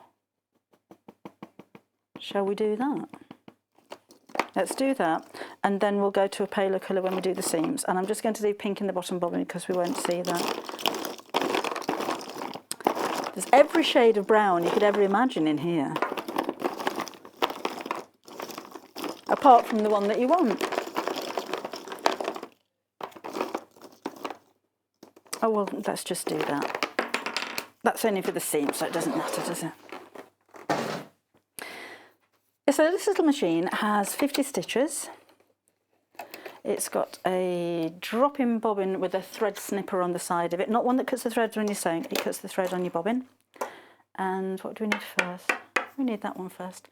And it doesn't need to use the foot pedal. It's got a speed control on the front of it and a start-stop button, which is really useful. Always make sure you take the sticky bits off when you pop those new spools in. And make sure that you don't get any glue on the end of here because that can slow down your machine. You'll think it's the tension. And make sure that you've got the right size of spool cap, that it's not too big or too small. If it's too small for the spool, so if I've got a really big spool on there and a small spool cap, you can get too much thread coming off the spool. You'll blame the tension again. And if you've got a spool cap that's too big, it can slow down the rate at which the thread comes off the spool pin. And we've got a needle threader. I would never buy a machine without one. Invaluable. Let's cut this out first of all. Right, let's use our early bird £7.99, half the price of anywhere else cutting mat. And do you know my ruler? Which slips around a little bit. We need something to stop my ruler slipping. Next hour. going to make some flowers in the next hour. I am going to cut this, not right on the edge of the border. I'm going to cut it right up to here because that'll give me an extra over 1/2 inch to make a seam allowance. So I'm not going to lose any of this when I'm putting it into my cushion cover. So just making the most of all of that fabric. And I'm also going to use a contrast, oh, come off, fabric, this one. This one, oh, shall I? Maybe I shan't. So cut across there. Maybe I'll use, yes I will. You see the way my mind works. Shall I cut that? Shall I use scissors? Shall I use a rotary cut? Shall I use the mat? Shall I use the big mat? Shall I use a small mat? Shall I cut there? Shall I cut 1/4 inch or shall I cut 1/2 inch? This is the world of making it up as you go. Okay, and then on the back of here, I'm going to use some H640. If you have wadding, fine. It doesn't have to be the fleece. I'd use it if I was bag making. I wouldn't use it if I was making a quilt. But on a cushion cover, it's fine. Iron again. This will fit a 12-inch cushion pad, so it's going to be quite a diddy one. But if you wanted to make it bigger, then you can add some of those 2 1/4 inch strips to make a border. So I think with the last month's flower of the month, did I make a mitered corner around that? I think I did. I forget what I'm doing. I made 2 cushion covers and 2 bags, and I do still have 1 spare because I'm saving it up to make a quilt. You know that's not going to happen, but that's the idea in my mind. I'm going to make a quilt. Right, somewhere on here is a pair of scissors. There we go. So let's trim this back to the same size. Like that. So you expect roses to be, I know roses come in all different colours, but you expect them to be reds and pinks. It's quite nice to see them in peach colours, isn't it? A little bit more neutral. It's that vintage look again, isn't it?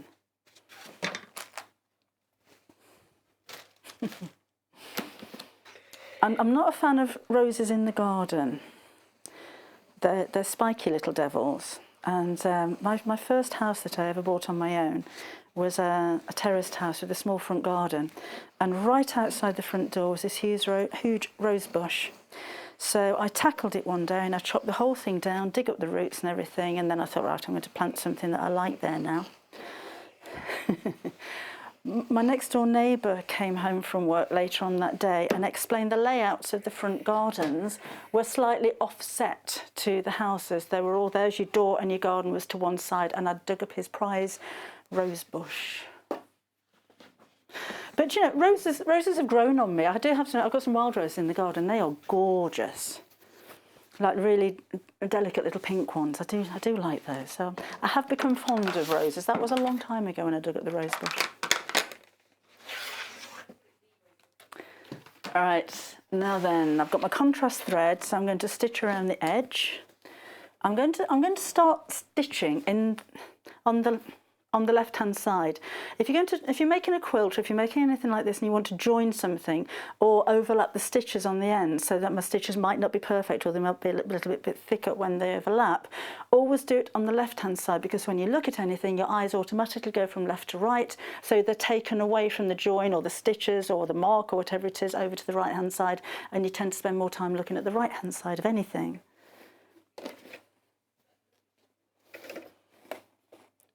FYI. Right, longer stitch on this one, so I'm going to go up to a 3, and in fact I've got a lock stitch on this machine, so instead of reversing it can just go up and down a few times and not spoil the stitch line.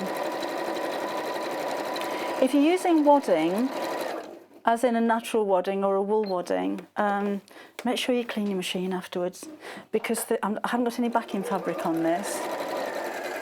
So it will be pushing fibres of your wadding inside your sewing machine. It's not going to damage it, it's not going to hurt it, but you will have a little build-up of fluff going on in there. Oop. Stop with the needle down, turn around the corners. If if you've got fancy stitches on your sewing machine, you could maybe use one of those. Maybe you've got a or a leaf design would be nice. Just like a vine leaf all the way around the edge would be good. But this is now starting to look like I've added a border and I've stitched in the ditch. And it's just literally following the lines.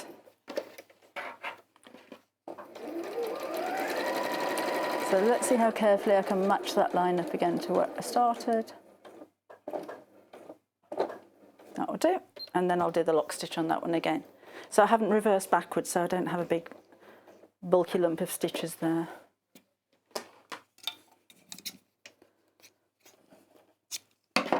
We've got that.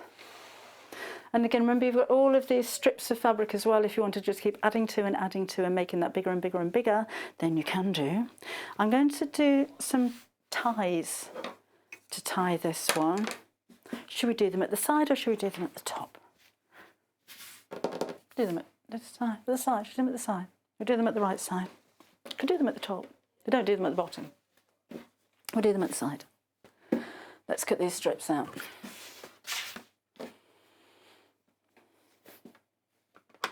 I'm going to make the ties in the same strip as the border. You can use scissors. Not one message on Facebook this morning. Not one. Unless you're on the fans page, I'm not there. Right. Oh, we did have a question in the last hour.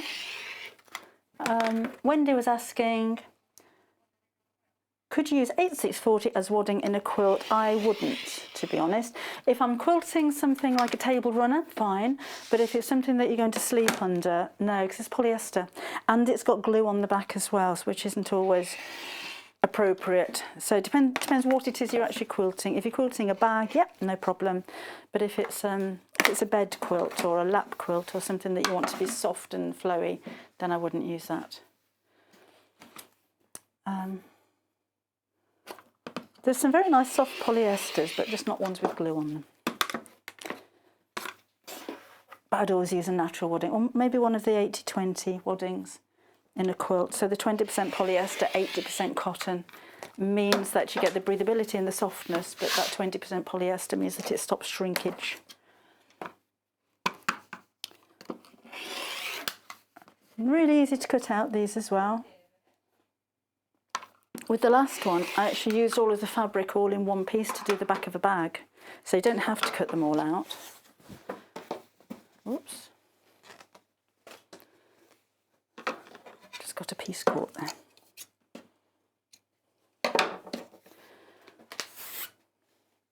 So let's make that into 4 ties we need for this one. So I think 1 strip should be enough.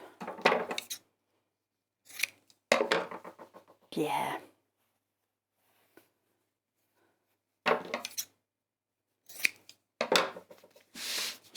And I'm not going to make tubes out of them because I find that a bit tedious. So I'm going to do the same as I did with the bag handles, but these are obviously smaller. So let's fold in half.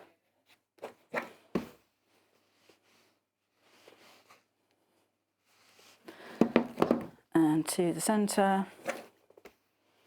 I've got a little tip for you as well to make the end neat, because one end of this is going to go into the cushion cover and the other end is going to go, well, it'll be loose, so you'll see it. And at the moment I've got a raw edge here, which I don't want. So we'll do the same with all 4 pieces. It's quite nice to do something a bit different. Most cushion covers are either envelope backs, which is really easy but tends to use a lot of fabric. Or you can put a zip in the back of it, but I kind of like the ties. It gives a country kitchen kind of look, I think. So maybe this is the cushion cover that's going to be in your rocking chair on the veranda. So we've got quite thin ties there. And again, we need 4 of those. It's really delicate print on this. I'm quite pleased that the designer's chosen to put a print on each one of the strips instead of just keeping them plain, which would have been quite easy. because it adds interest, doesn't it, instead of just having a plain fabric there. And here's your last one.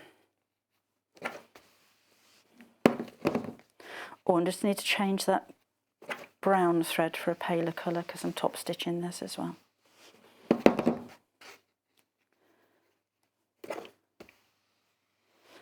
See, that's really quick.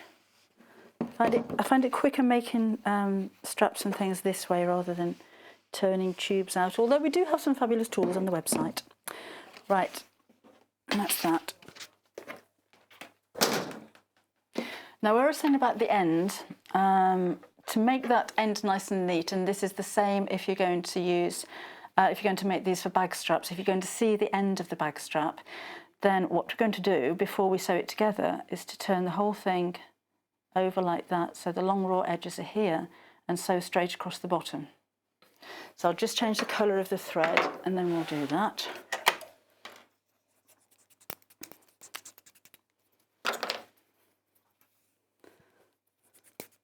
All coming undone.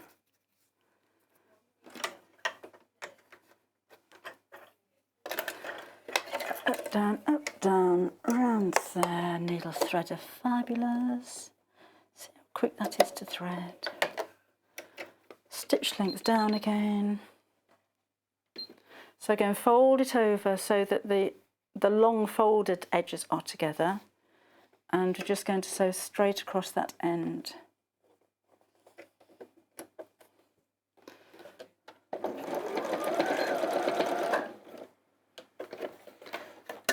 And the same with all of those pieces. So back on yourself, that way, sew across the end. And it'll just give you a nice neat edge.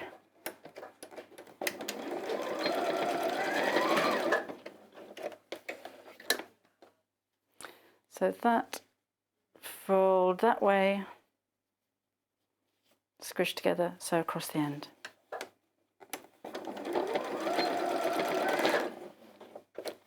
Don't forget to order your flowers. £9.99, because the last month is practically sold out, so we don't want it to happen with this one. So you can always watch this back on YouTube later on, but I don't want you to sit here and watch this cushion cover being made and then think, all right, I'll go and order now, and then like, sorry, we're sold out. Because then you'll blame me and I'll be in trouble. So let's just trim off those threads. I'm going to use a pair of tweezers.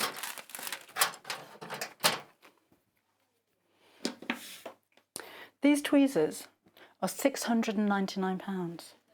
They come with a free overlocker. Right, so now I'm going to turn this the right side out. I'm not going to trim the corners off or anything. Let's flick that over and just push out the corner, and then you've got a really nice neat edge there. So then I just sew down the sides. So flick it over, turn it through. That bit sticks out, you can trim that off. But your alternative, what we'd normally do would be to fold that end over and then sew it, but you're still going to get quite a messy edge. Up you go. And that's that. And then I'm just going to top stitch down that edge. I will trim these bits back a little bit.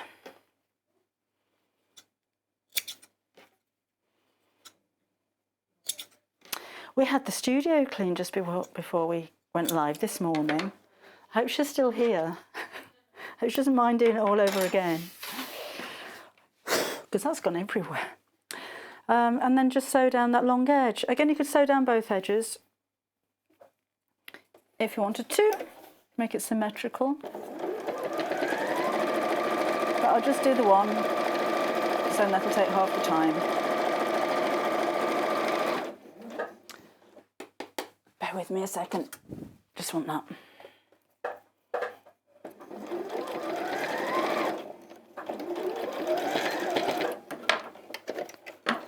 There we go, nice and neat. Pop you out.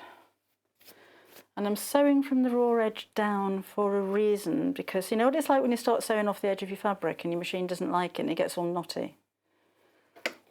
I did see, I don't know if you're watching, but there was a picture on Sewing Street fans page of a big nest of thread underneath your sewing machine, and lots of people saying check your bobbin, is the bobbin? It's not the bobbin.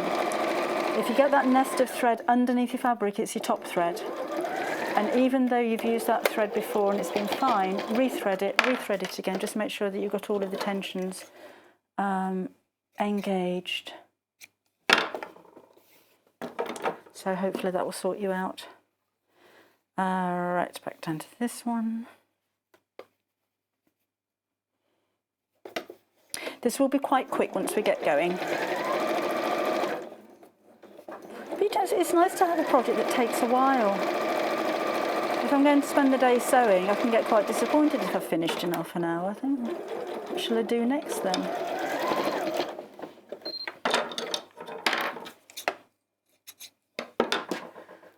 Fold over.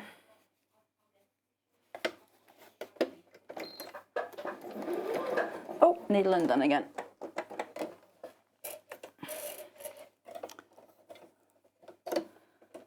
I have a very bad habit of cutting thread off too short. Go to the back. Talking to my thread now. I've talked to my fabric, I've talked to my clips, I've talked to my scissors. I even have to ask the machine if it was okay. It'd be funny if it answered me. No, I'm not. I'm exhausted. I'm not used to sewing so much. I sit in the corner while I use the big fancy machines. Nobody ever bothers with me. I can do that. No, I've got to use the 720 for... No, I can do it.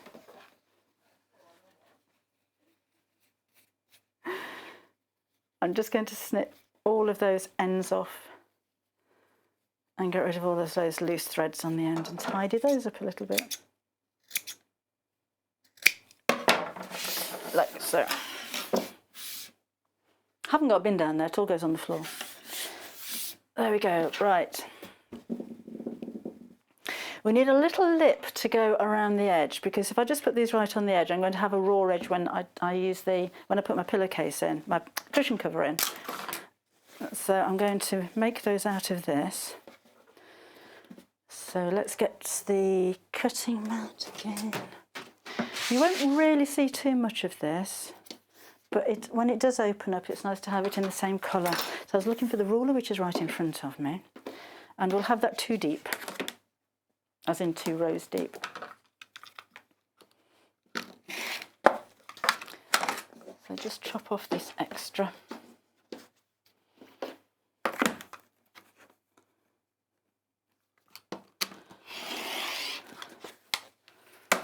May as well do the whole lot. I'd love to see what you've been making with your flower of the month. If you bought last month, I know hundreds of you did. Have you made anything with your Lily of the Valleys yet? Has it been homewares? Have you made a bag? Have you made a mini quilt out of it maybe? Or are you saving it? Come and let us know what you've been doing. Send us a picture. Maybe you're coming up with, something completely different to my ideas.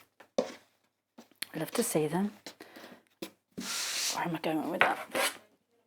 So this is going to, maybe you've got the fabric slasher from Clover that we brought you, and you've made some little slash cushion covers. I'd buy 3 of those if you're going to do that, and then use this as the background. So I need 2 pieces of this fabric to the same width, so that's 12 inches.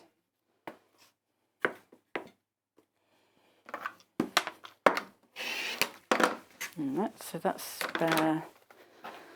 12 inches, and then here, don't forget we've still got some in that mega bundle left from the previous sale. If you have a look on the website, if you just joined us, that was amazing. Okay, so I'm going to put these, again I'm using my mat, this is my early bird mat. I'm going to put them 3 inches down here, and Clover clips, which I actually put away. Doesn't happen often. It goes there. And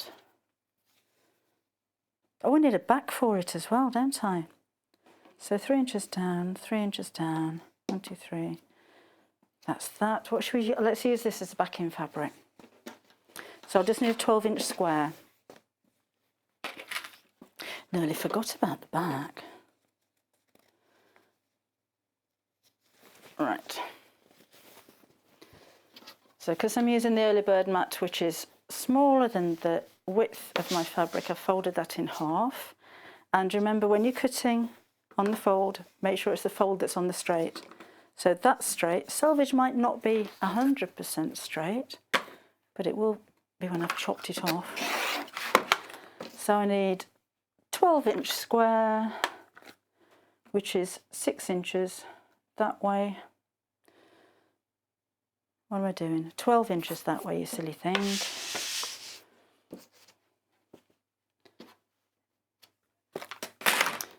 Right, there's a lot of you at the moment with things in your baskets. Could you just, while I'm just cutting a 12-inch square now.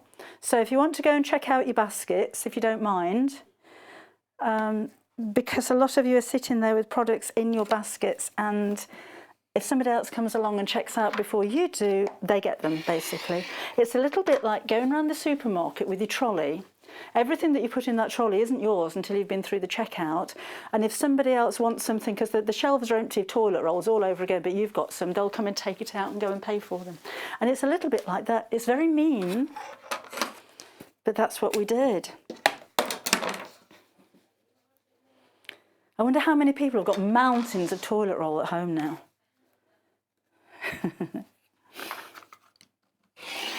Right, there's a 12-inch square. So I'll need to put the second 2 straps on the back. Where have I put the straps? I did make 4, didn't I?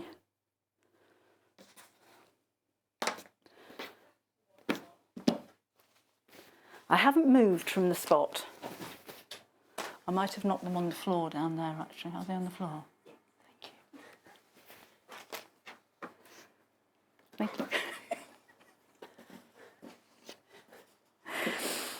Today in the studio we have Kat, who is directing, cameras and floor managing all at the same time.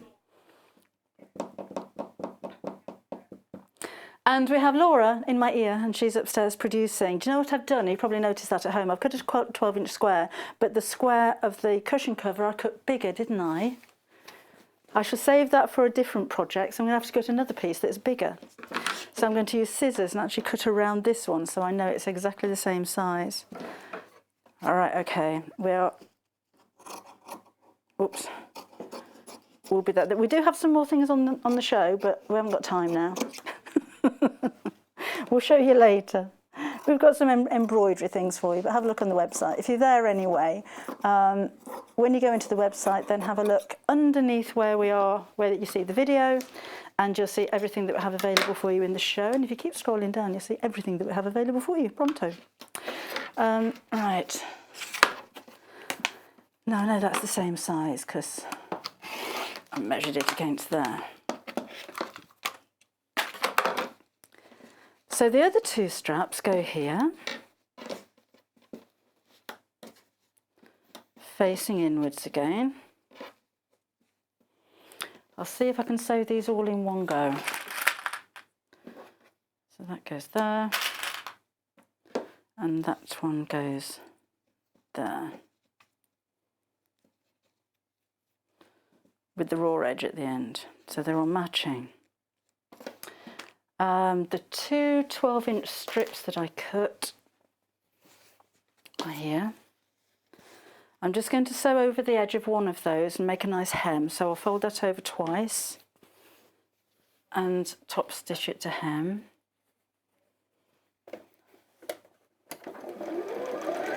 So it's a little bit like a pillowcase, but where you put your pillow inside the case and there's like one flap that tucks it into place. This is going to have 2, because your pillowcase doesn't have ties, so we need a seam across the top to put a tie in, basically, which is why we've got this.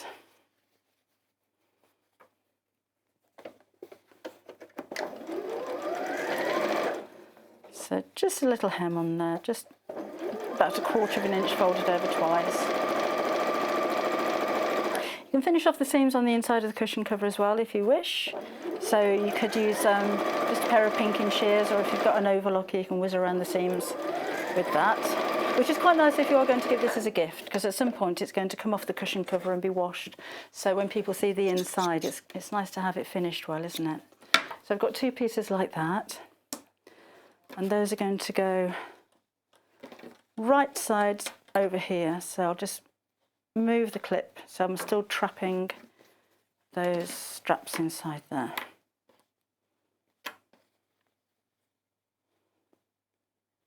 And then we'll sew. Oh, we've got some Facebook messages. Oh, I'll have a look in a minute. Right, so I haven't pinned that, so I'm just making sure that my straps are enclosed. I don't want that puckering.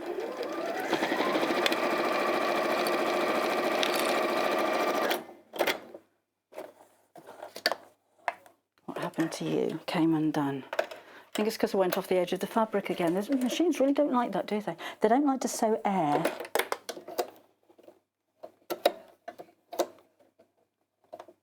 There we are. And have a look at your messages. Oh, is it on the fans page? Maybe I need to refresh. Let's go back. Sewing Street. Posts. Visitor post. Oh, community. Oh, I've got the. Oh, a sneak. Oh no, community. And then like that. And then.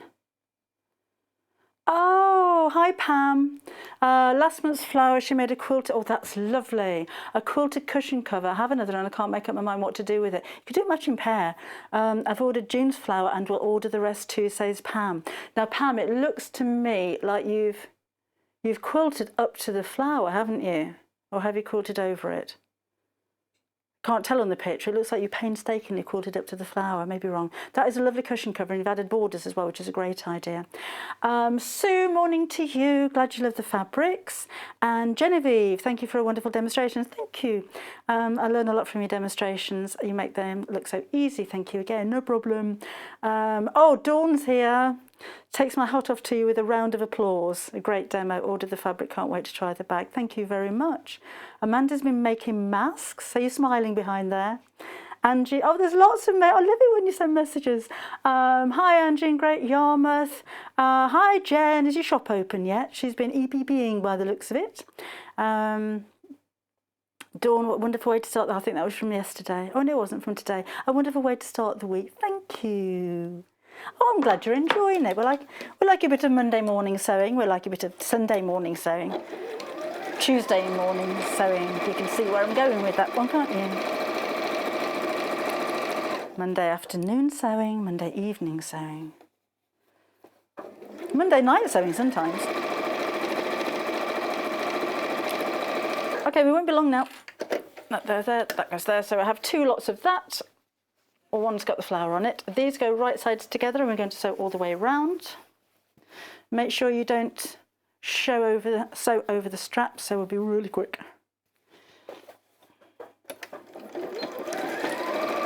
Match up the seams at the sides. I'm having the facing pointing downwards because that's going to be easier to press around the top. Into the corner. Just using the edge of my foot again for a seam allowance, so it doesn't really matter. It could be 1/4 inch, 1/2 inch. Have those ribbons out of the way so I don't sew over them. Make sure that's matched up there.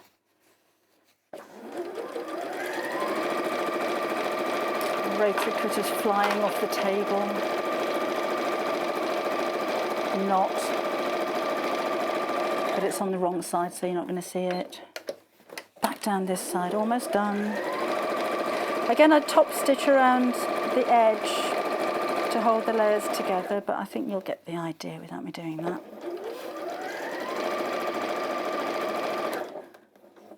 Then you go. Does that match? Does that match?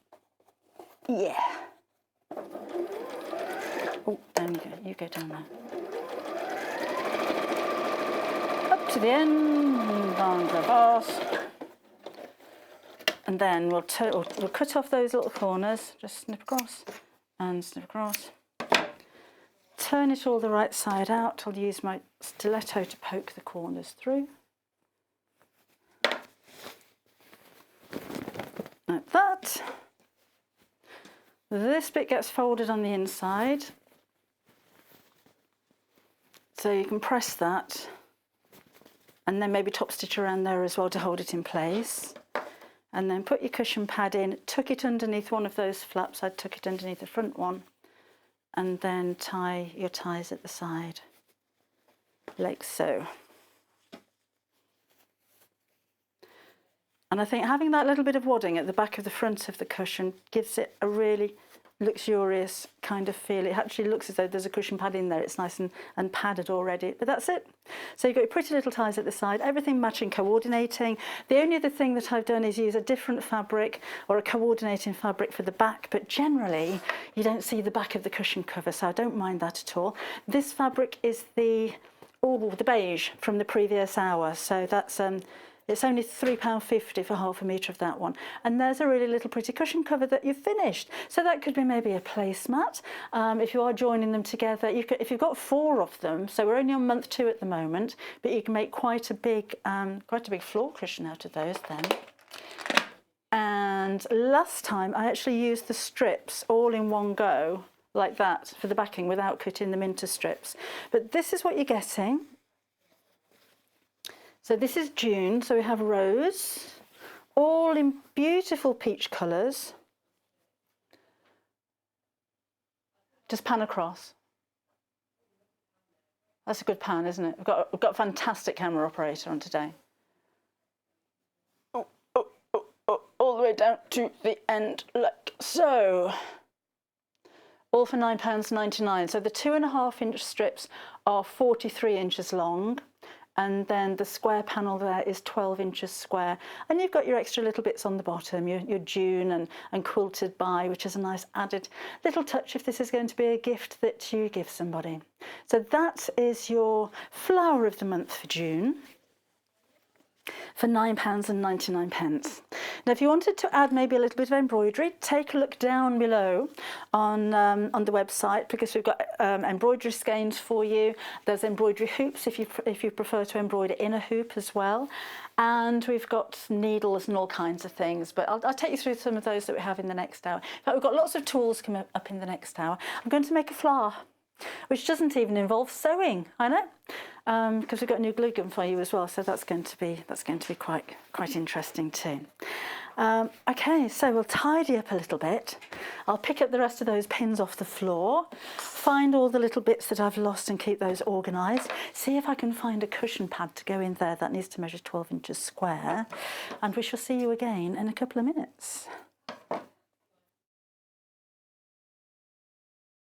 Shopping with us couldn't be easier. If you want to shop online, then you can head to our website, www.sewingstreet.com. It will redirect you to our sister channel Jewellery Makers landing page. Don't worry, you haven't gone to the wrong place. We're simply using their website temporarily while we're building our own web shop. Scroll down past the Watch Live part and you'll see all of the products that you will have seen on air on today's live show. You can also shop our catalogue by clicking a category, clicking a product to view closer, and adding it to your basket. Once you're ready to check out, you will need to create an account, which is absolutely free to do so, but it will mean that you can check out on as many orders as you want throughout the day with still only paying one postage and packaging. If you'd prefer to speak to somebody in our UK-based customer service team, then you can do so via the free telephone line number 0800 001 4433. They will not only help you create an account, but will also help you with any of your online shopping.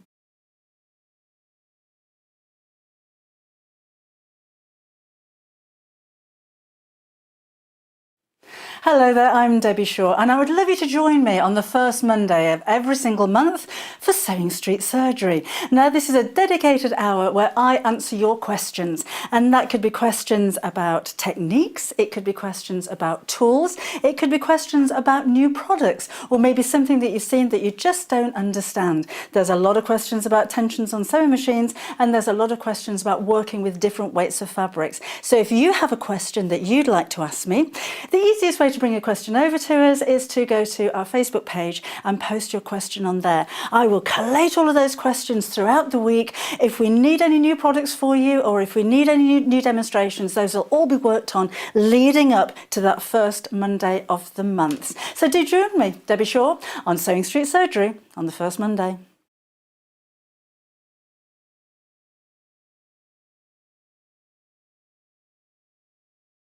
Would you like to take part in our weekly competition?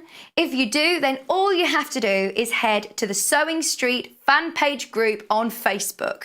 Post your picture of your make. Myself, Debbie Shaw, and John Cole Morgan love looking at all of your makes every week. We pick our favourite and announce the winner every Friday live on the show. Happy sewing and good luck.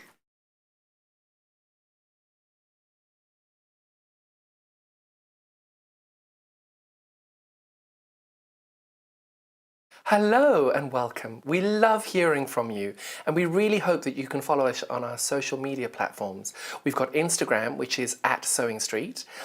We have Facebook. We've got two Facebook pages. One is the Sewing Street TV page, and the other one is Sewing Street Fans. All three of these are monitored all the time by our wonderful team, and if you want to message us on air, drop us a line on either of those three and we'll definitely be able to answer your questions that you may have.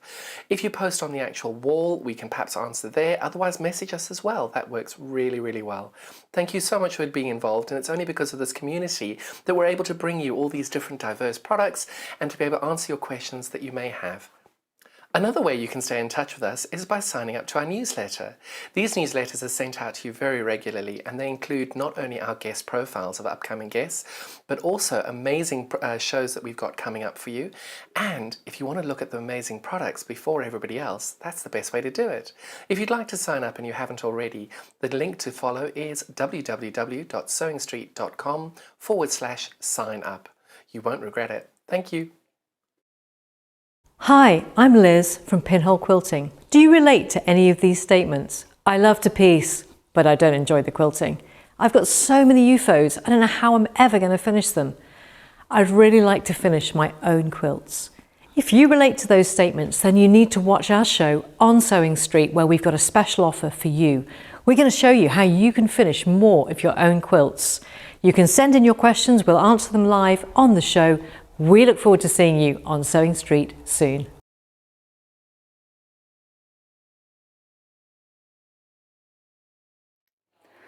Hello there, welcome back to Sewing Street. I'm Debbie. This is our last live hour of the Monday morning. We are followed by another couple of hours of sewing, so don't go disappearing off if you're in the mood for a bit of inspiration.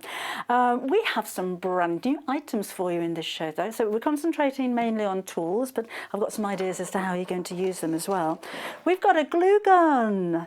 Do you know, you find it so useful, particularly if you're making things like wreaths, if you're making those little teacups and saucers that you make into pincushions and you want to stick the cup to the saucer. I find my glue gun invaluable. It is a little bit gunked up, to be honest, my glue gun, so it might be quite nice to have a fresh new one. And this is a nice little size as well. So it takes standard small glue sticks. Glue sticks normally come in two sizes. These are the smaller ones. It comes with 2 glue sticks to start with, but we have got some extra ones for you as well. It's got its own little stand as well, so it will stand upright.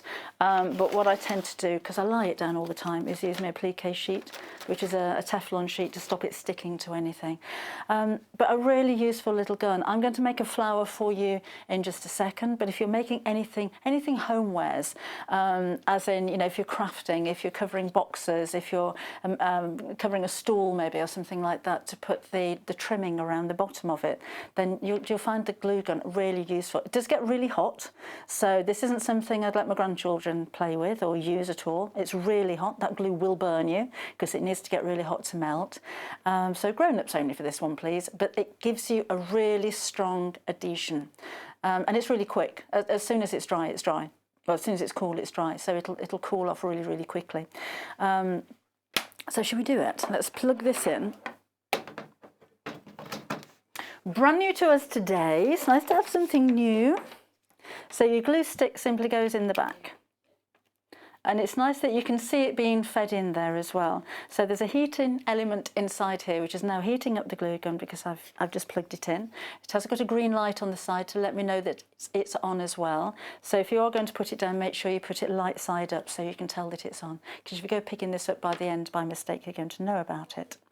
So we'll leave that for just a second because I need to prepare what I'm going to glue.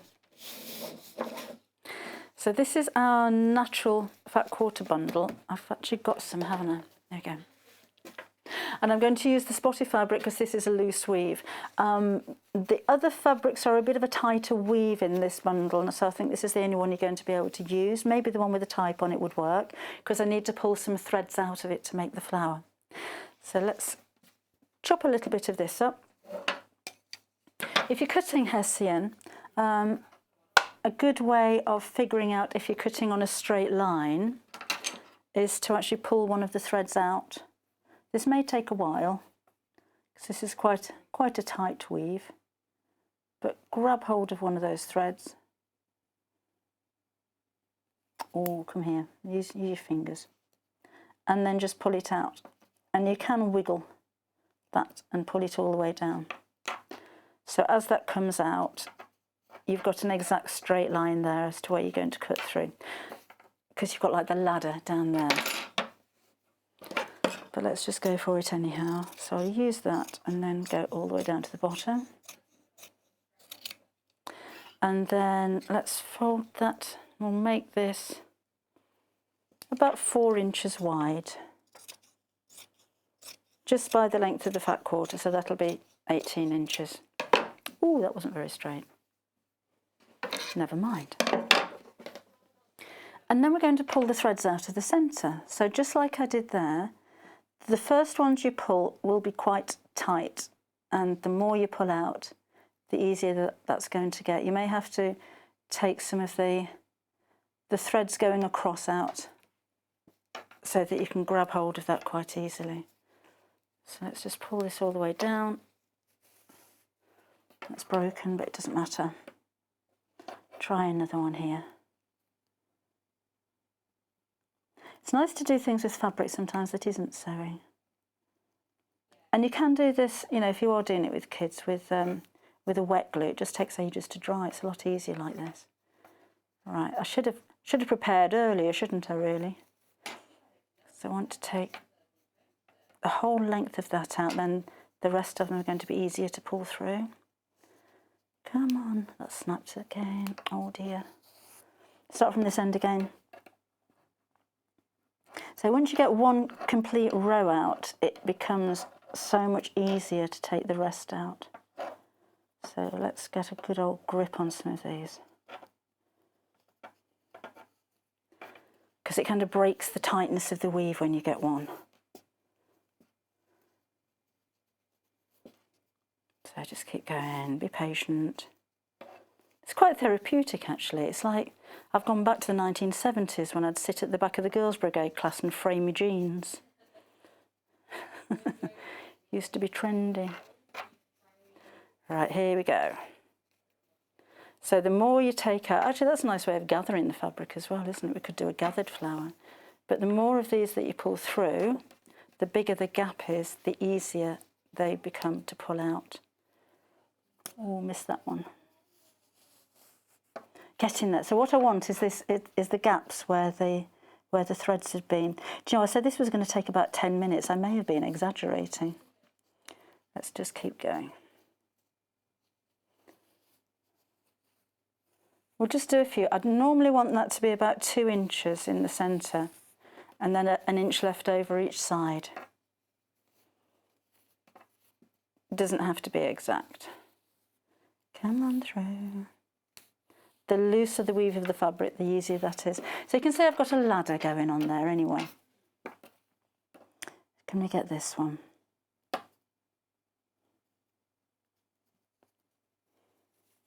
See, that's easier now. There's a gap next to it.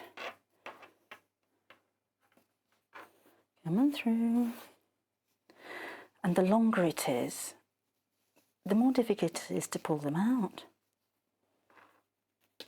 Right, we're going to go about halfway with that because that's just going to take ages to do it. So pull out about an inch of those. So all you get is the straight lines of the thread going across. And then I'll just show you how I was going to do it. So you can see I've got that laddered effect. So keep going with that until you've got about 2 inches going across it, just of the threads going across this way. So it'll look very, very stringy.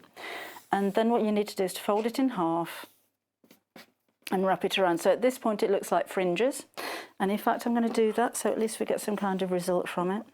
So you'll have loops and loops of thread, not cutting into it like I am here, although it's a different way. So I'm just going to snip all the way across. When you've had the patience to pull out all of those threads, these will be all individual loops when you fold it in half, and it'll look very fluffy and it comes up very pretty, and even more so when you spiral it. So just chop that end off, and we'll chop that end off. And then take a stick. Glue should be hot enough now. There we go. Oh, that was a big blob. And roll. You don't have to glue every inch of the way. Keep that nice and tight. And just every so often, a little bit of glue. Do you know when you put the second one in, it pushes the first one out? Woo, like that. So glad I asked for this mat. Okay, and then roll and roll and roll. Another bit of glue. And just keep rolling. I like this, you know, the shabby chic kind of look. I love working with hessians and burlaps or whatever you like to call them, because it gives a really natural, organic kind of look. When you get to the end, we're going to squash all of that out. You'll find if you do the loop thing, then you'll have like a spiral. It spirals in the centre. It's really pretty. And if you wanted to put a bead in the back, then you can do. And then what I would do with some of the rest of the fabric, because although I've got a wooden stick, I think it might be quite nice just to cover that up a bit. Maybe that would be a contrast colour. So let's pop that on there. And just wrap that around. Imagine a whole bunch of them. It doesn't look a lot on his own, but if you have a whole bunch, what I've done before now, and I think it is, it's on my YouTube channel. I made a bunch of 3 of them and put them in a little tiny plant pot with oasis in it, and then some dried moss on the top of it, and they've got ribbons around them as well, so let's put a ribbon on there because I think that'll be pretty.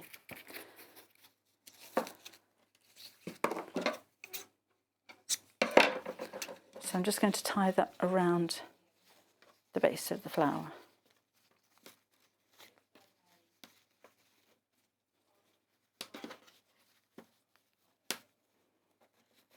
Like that.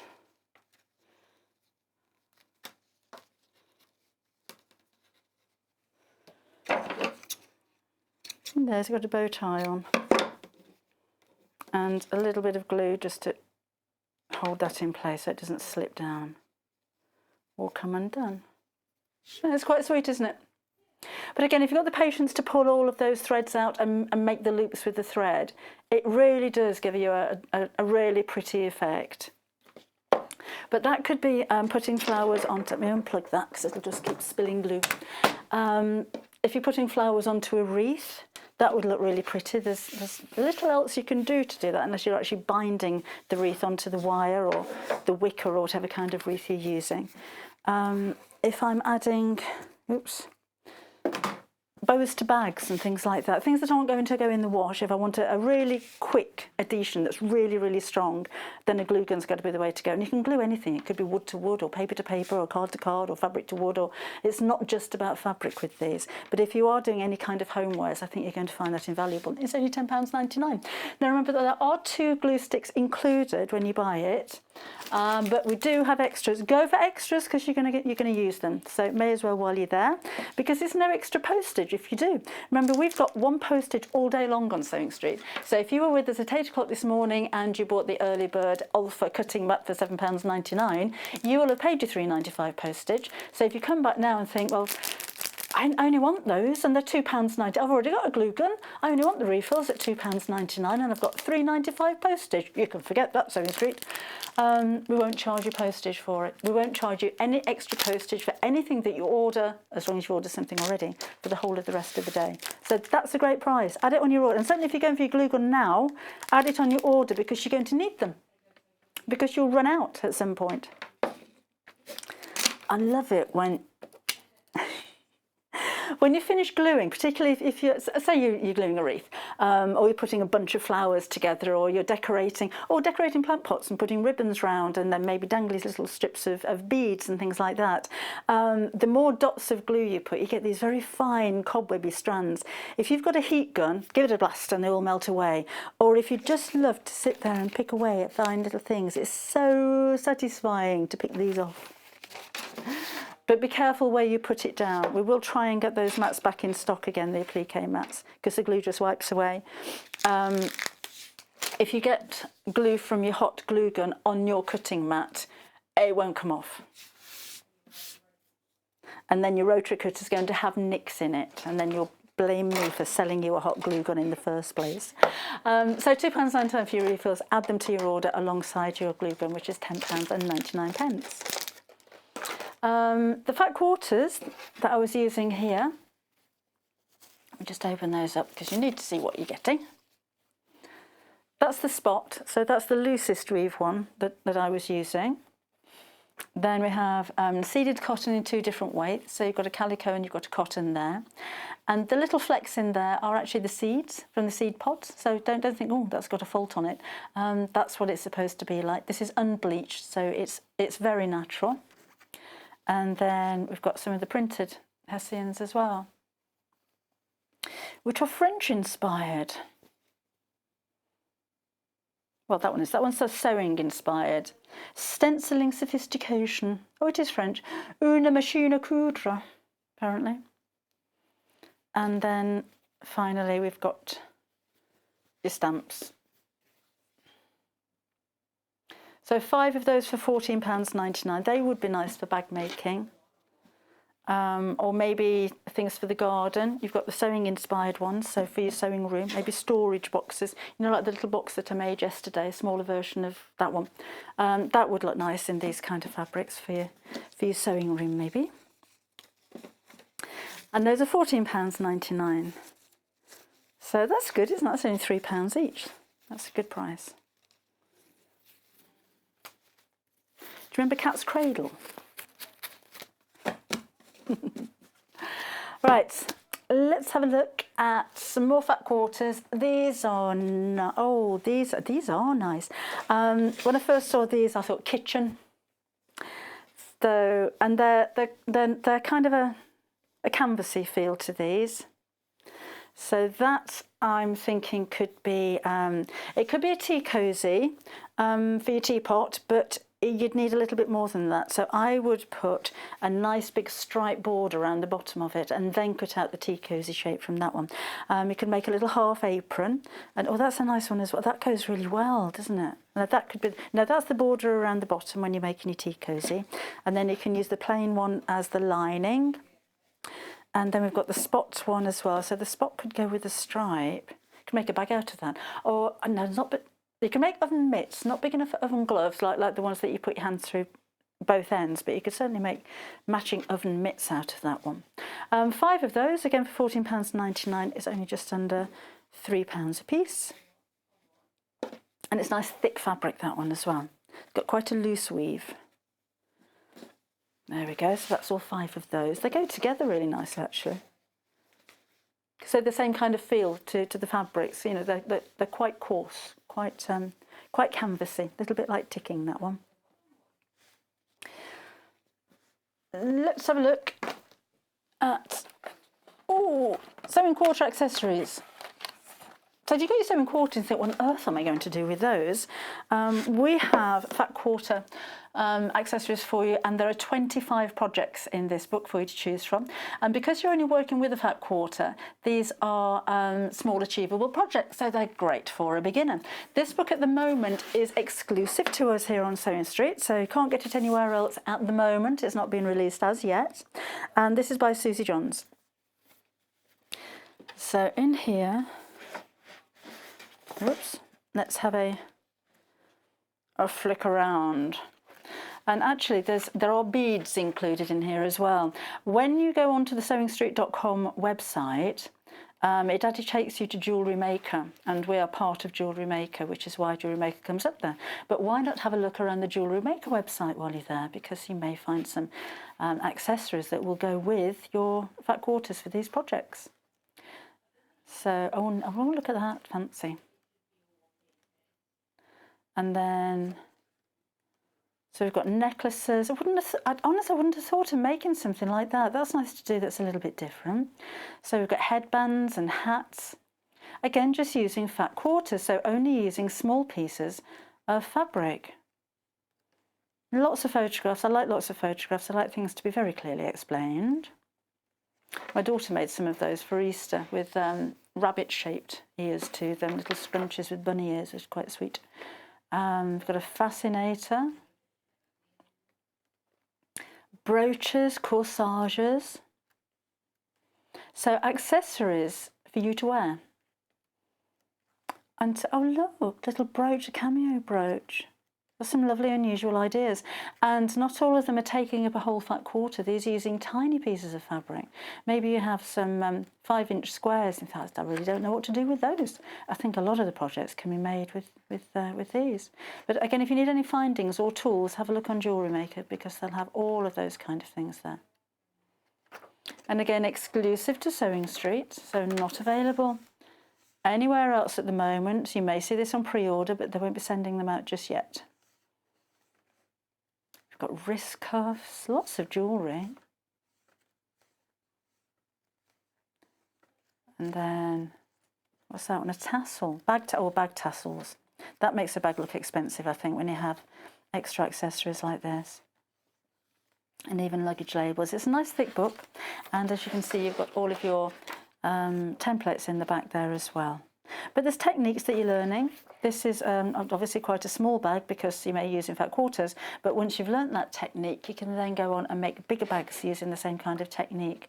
And I like that in a book for a beginner sewer, because you're not just learning how to make that one particular project, you're learning a technique that you can then use in other projects as you become more accomplished as a sewer as well. But these are nice, useful projects. Love the sun hats and the bows and the hair accessories.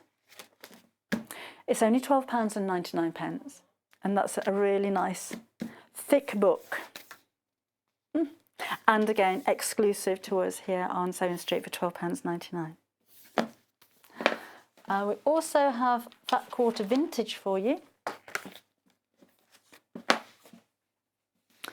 Again by Susie Johns.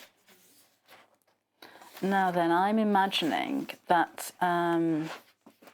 he wouldn't even know what that was, would he? That's a big coaster, Tom. I don't know if his name's Tom.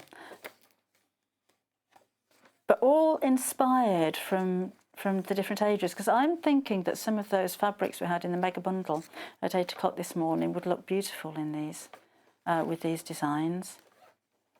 Coat hanger covers and peg bags. There's 1950s. It's like looking through a fabric history book, isn't it? So you can see we've gone from quite classic florals and the 1930s and Art Nouveaux and that kind of era through to flower power. Notebook covers. Are we in the 70s yet? I think I might have missed that. Bow ties, that was 70s, wasn't it? But again, useful projects. And although they are, it's vintage, and it is interesting when you look back through the different fabrics that Susie's used through the ages, you can use whatever fabric you like for them. It doesn't have to be a retro type of fabric, because they're not old-fashioned projects. It's just, is it just up to 60s we're going? It's I think it's the print of the fabric that is depicting the age, not the projects in this one, I would say. So yeah, up to the 1960s. How many have you got in the 25 projects in there again? For £12.99, there's that 50p a project. And only using fat quarters, so even if things go horribly wrong, then, oh, I was just going to say, you can't make that with a fat quarter. You use 2 fat quarters and 2 fat quarters of plain. So it's not restricted to every project just being a fat quarter. These are just happen to be using fat quarters of fabric. But again, not large amounts. That's pretty, isn't it? A little bit of embroidery. You've got the templates in the back, remember, and all of your step-by-step instructions. Stitches explained. Techniques and tools there as well, and that again is just £12.99. We've got lots of books on the website as well, so if you need any more inspiration and ideas, then take a look on sewingstreet.com. Right, shall we have a look at what we're looking at? A fabric book, fabric brick.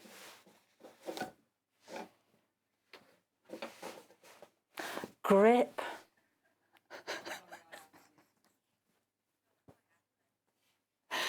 I do apologise. The way that it works, if you weren't aware, I'm listening to Laura in my ear, and she says, "Can we go to the fabric brick?" The fabric brick. I hadn't. Are we calling this the fabric brick and the fabric brick? She said clip. No, it's my hearing. I have tinnitus, and it screams very loudly at me sometimes. So I do apologise.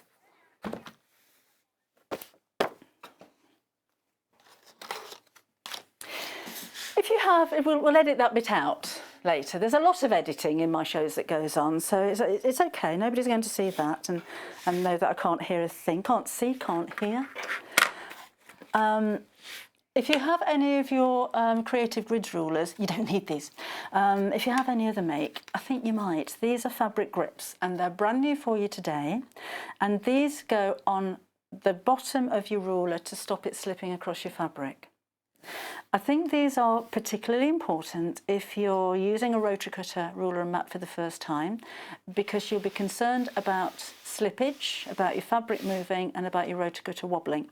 So I can't guarantee that your rotary cutter won't wobble while you're practicing, but we can guarantee that it's not going to slip off your fabric. And that is really important. So let's do it. So you'll have your fabric, you'll have your mat. If you don't have your mat, have a look at the early bird. It's only £7.99. And we want to do a little bit of cutting. So I'm imagining you doing this for the first time, and it can be a little bit daunting because you've got a really sharp blade and you don't want it to wobble. So let's just cut through one piece at a time. And I'm going to cut off the corner there. But this can move, and in fact this can move if you're on a wooden table like this.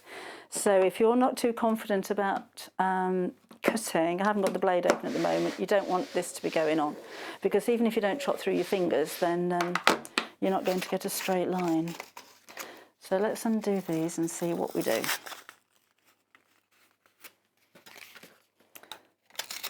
Honestly, sometimes packaging, I don't know if I'm supposed to do that, but at £1.99 I'll buy them if you like. So we have these little rubber grips, and they just peel off the back. And they are clear, so they're not going to disrupt any visibility on the base of your ruler. And let's just stick some of those on like so. Oh, come off, they're very sticky. Now that's really stuck. I don't want that to slide around. You can see where that is. So let's just put a couple on. like that. So have a think about where you're going to put them before you commit, because they're going to be very difficult to get off again. In fact, the fabric's slipping on the mat, but the ruler isn't slipping on the fabric. I'll tell you what I'm going to do as well. Where's the one I used? That one. You're getting 18 of those in total. I won't be able to use the other side of the mat. I'm only going to put one on here because it's not actually my mat, so I might have to pick it off again. Let's see if we can stop that from moving. Might need a couple, but there's definitely a grip there where it was really slippy before. So if you're cutting on a wooden table, try putting some on the wrong side of your mat. That's a lot more stable. So that doesn't move on the fabric. And my mat, I've only put one on there, so it will swing around a little bit, but that's got a real purchase on the table now, so that's not going to move. So now I don't have to worry about this side. It's the wobbly rotary cutter that you worry about, but I can't help you with that one. Keep your fingers away from the edge of the rulers. Don't put your hand flat on the ruler because there'll be too much pressure there, and that's even more chance of slipping off. Always have your hand like a spider. I've only got 5 fingers, it's not an octopus. Mind you, spiders have 6. And spread your fingers out, keep it away from the edge, and then put pressure on. But those little dots, they're only tiny little dots. They're not going to interfere with any of the numbers on your rulers, but that really has stopped that one from slipping.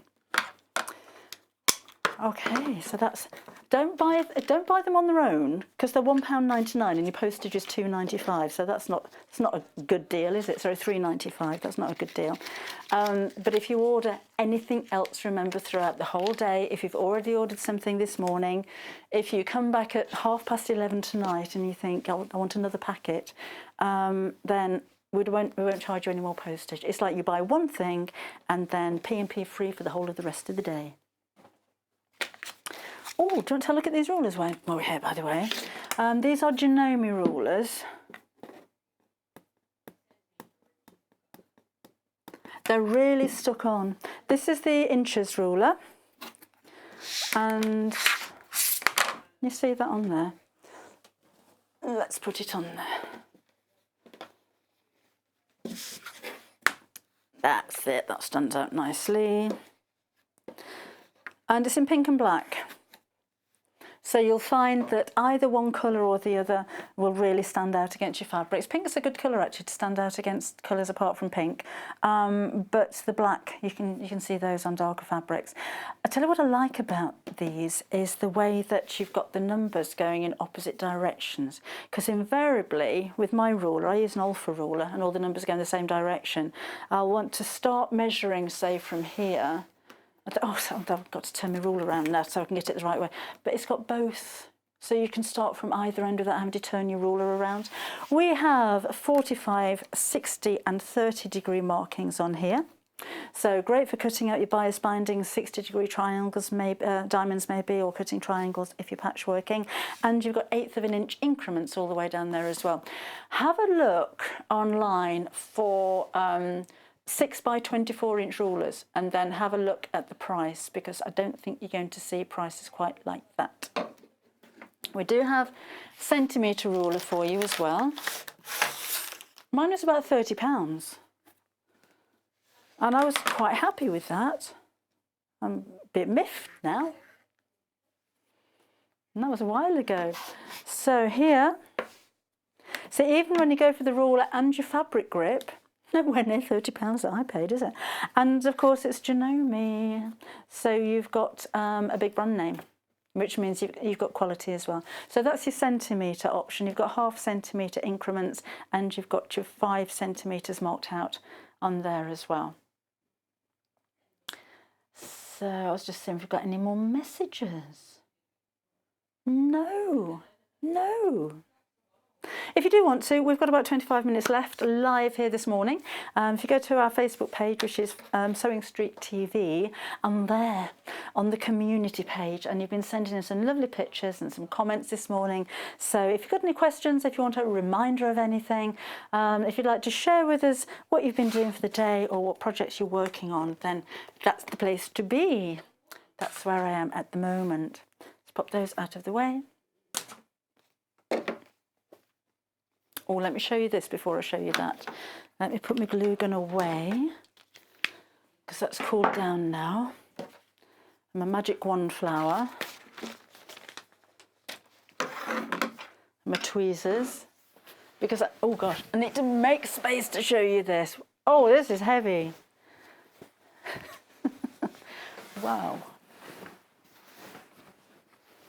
We were going to put it up in the studio, but it's too big. We have a very tiny studio. When we have our new studio, we'll have a minstrel's balcony where we can hang underneath there full-size quilts like this one. That's what we'll have. I'm going to knock everything off there, aren't I? Right. How much of that can you see? Oh, that's heavy.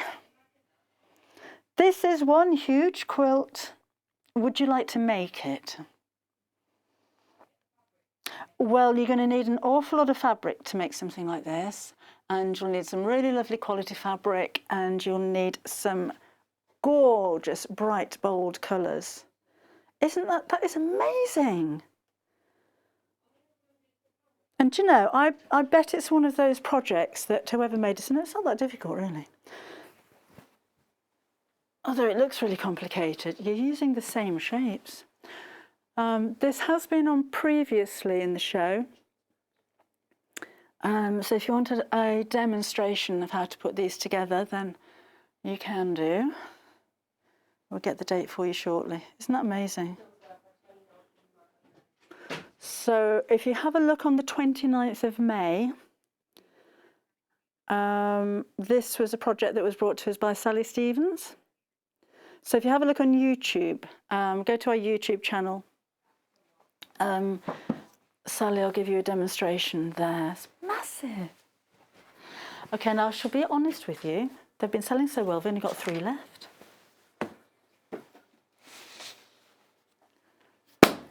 That's fully fabric.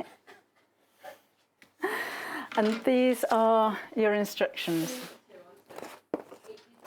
So that's what it actually looks like, but it's just too big to hold up in the studio. And there are, I mean, look at your cutting instructions. It's not actually that difficult, is it? It's all the same shape. So when, if you have a look on YouTube in Sally's demo, she just made one of the star shapes, but it's all the same when you piece them all together. So all clear instructions, and these are from Tula Pink from the Monkey range. And have a quick flick through the fabrics that you're going to get. Banana fabric, spotted banana fabric. Do you know, I haven't seen fabric with a banana on before, and I think that's loads of fun. I was designing some fabric myself yesterday. I was sitting in the garden. I'm not going to tell you what it is yet, but it's going to be loads of fun. But when you're sitting there thinking, what shall I do? Bananas doesn't spring to mind. Oh, I'll put some bananas on fabric. But it works. It is very Tula Pink, isn't it? Gorgeous fabrics, bright, bright colours. Look at the citrus colours there. They're so much fun. You need some plain as well, so we pop those in. Love the spotty ones. We've got bugs, ladybird fabric. If I do that, I bet your eyes go funny.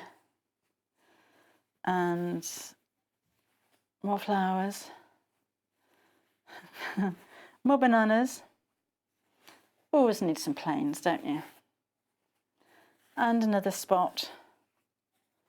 There is an awful lot of fabric. Well, you've seen the size of that quilt. It's an awfully big quilt. Move those out of the way. So 86 inches square. It's a massive one. And there, you're even getting your backing fabric. Is that your backing fabric? That can't be backing fabric. No, that's the top. That's the background fabric with the monkey on it.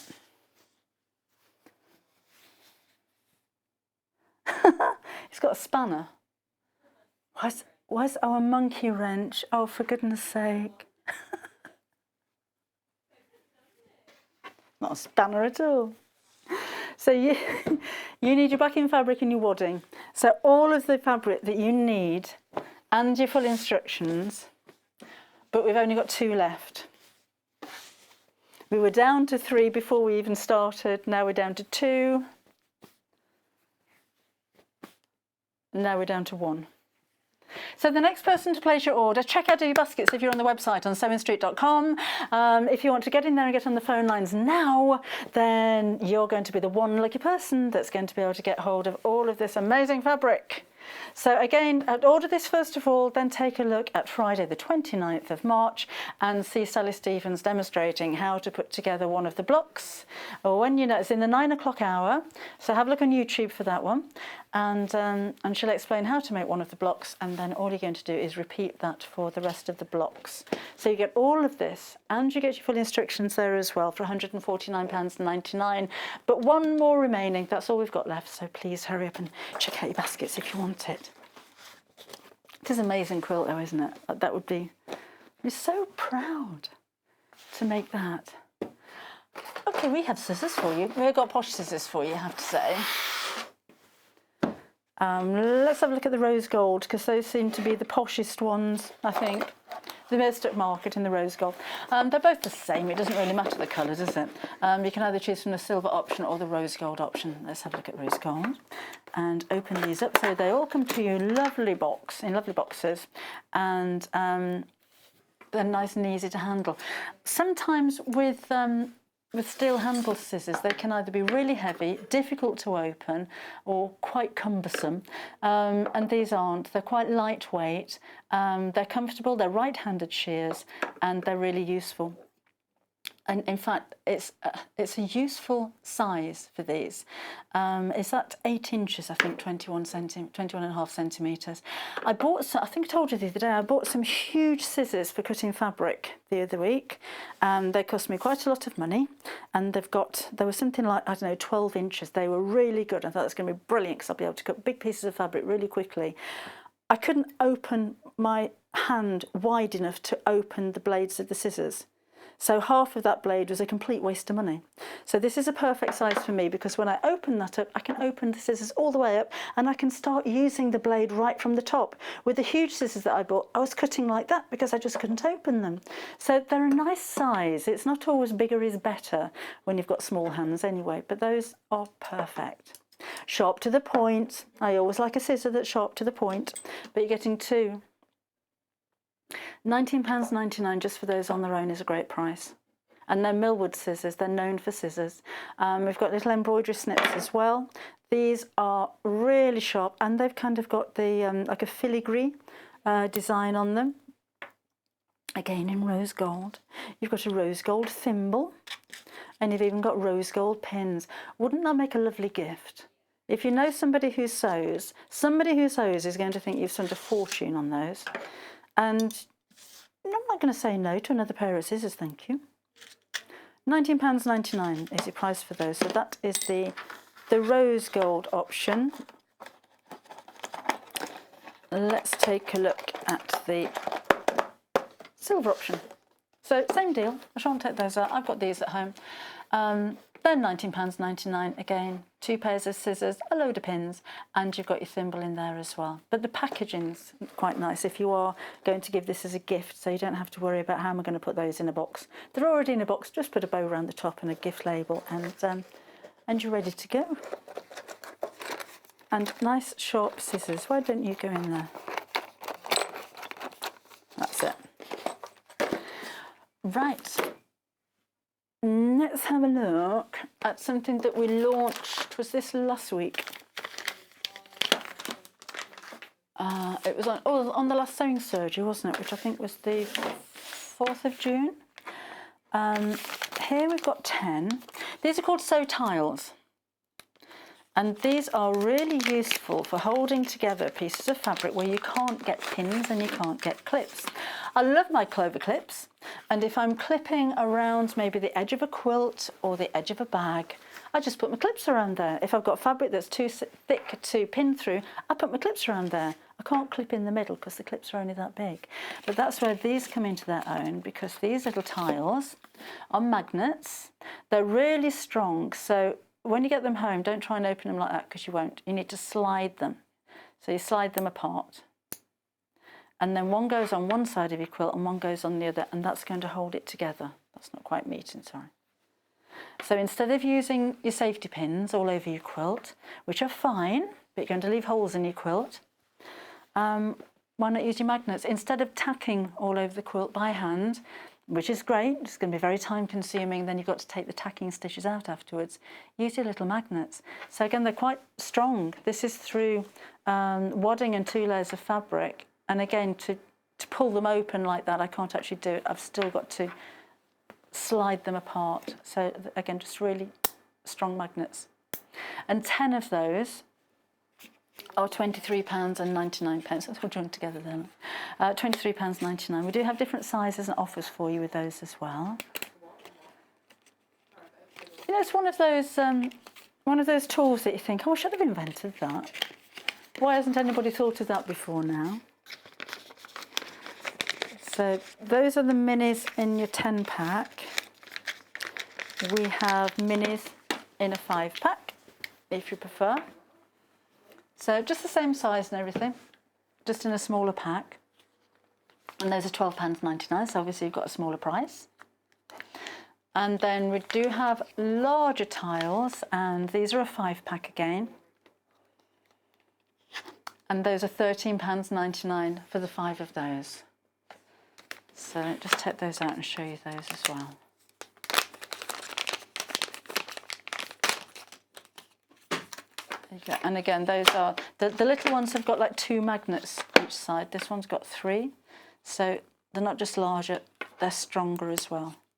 So there's your 3 magnets. So if you've got a very thick layer, let's see if we'll go through 2 layers of our quilt.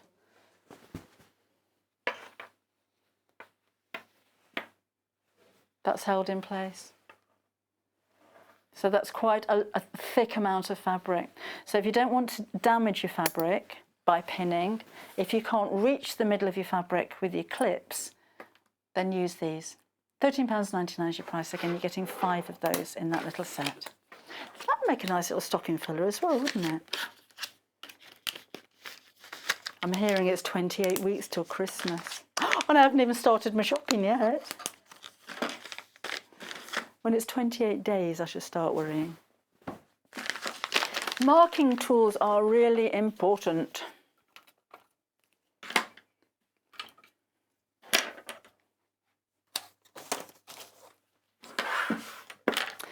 Purple pens are air erasable. Blue pens are water erasable. So with air erasable ink, and this is double-ended, which is quite nice, you will draw on your fabric. So this could be transferring markings from a dress pattern. You could be marking the little notches on there, or the dots, or where your dots are going to go. And within a few hours, doesn't say exactly how long, but normally within about 4 or 5 hours, this starts to fade.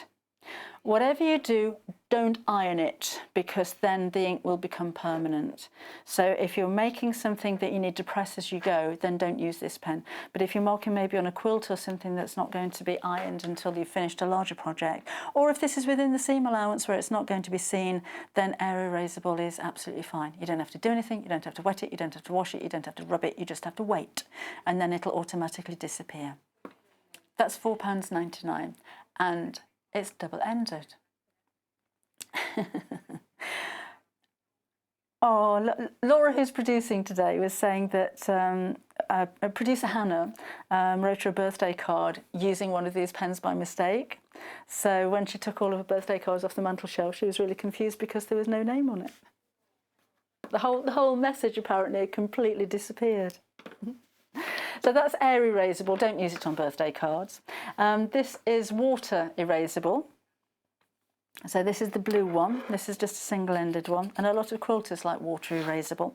And this will disappear when wet. So it doesn't have to go in the wash. It just needs to be a little bit damp. So when you've got a damp cloth or something, you can just give that a wipe over, and that will disappear. Don't again iron it, because it will become permanent while the ink's still there. So make sure it's all completely disappeared before you wash or launder the item, unless again you're working within a seam allowance, which, to be honest, most of your markings that you transfer are going to be within a seam allowance anyhow. So those are your 2 ink markers. This one is a Hera marker. So this is a little bit different, if you'll see on white fabric, because if you don't want to use any ink whatsoever, then the Hera marker kind of scores the fabric. Oh, thank you. You see it better on the colour. That was my floor manager. Come director. Come camera operator. So it's a little bit like scoring card or scoring paper. So when you use the curved edge here, that's going to crush. It's not going to cut, it's going to crush. So you can see a score line. So if I'm doing a little bit of quilting, a straight line quilting maybe, I don't have to use any markings, any marking tools, any markings with ink or chalks or anything like that. I can just see the lines and sew over them like so. But what you'll also find it really useful for is if you're making small hems, because you are scoring, so it's going to be easy to fold.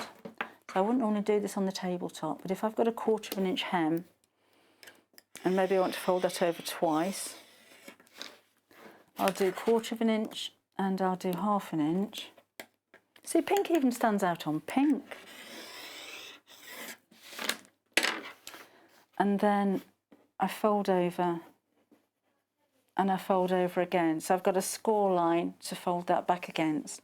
And then I'd press that as well, but you get it, instead of trying to gauge and press as you go, you've got a nice crisp line.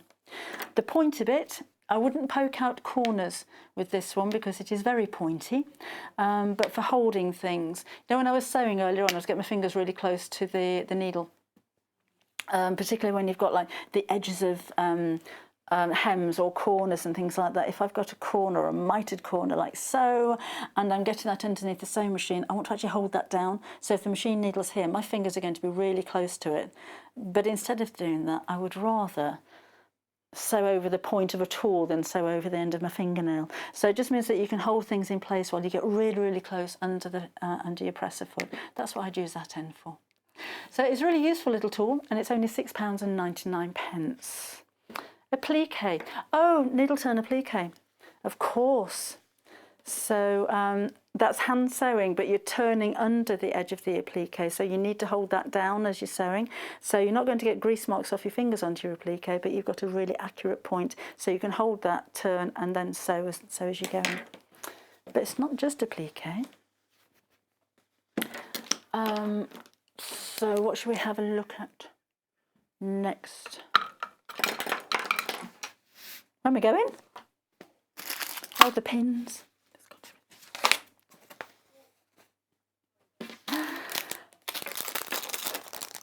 I need to take these out to show you. Brand new for you today, these are fork pins.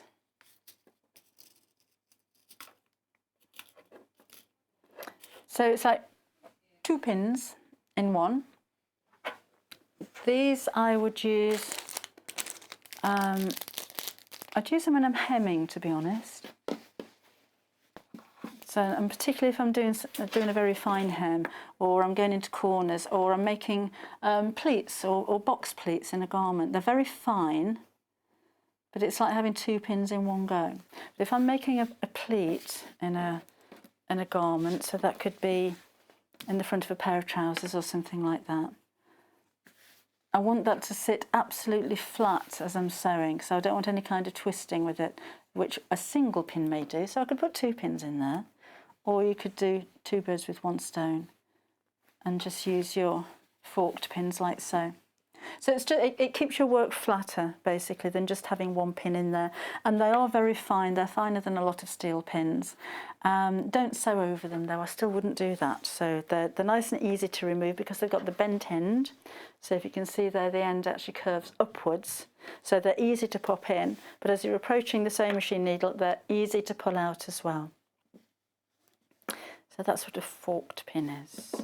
Useful as well if you're pinning into, maybe you are covering a chair or a footstool or something like that, and you want to pin the trimming around the edge. It's very difficult with a pin, a straight pin, to go in and out something that's flat. So if I've got I've got the front of my stool and the trim goes across here, to go in and out with something that's straight and flat is difficult.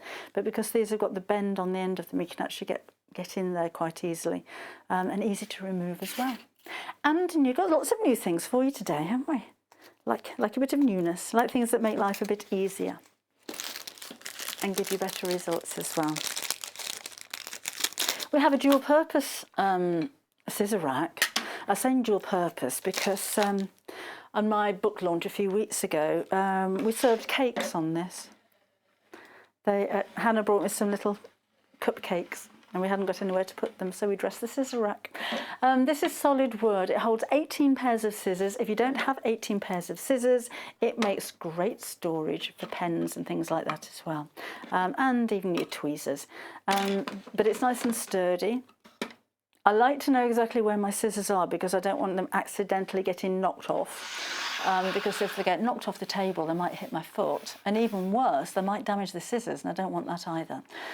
So it's nice and sturdy and very well made. It's beautifully polished, and it's really useful as well. And of course, you can put smaller scissors in there as well. If they're a little bit shorter, they just... Oh, that's not shorter, is it? They just kind of hang in there.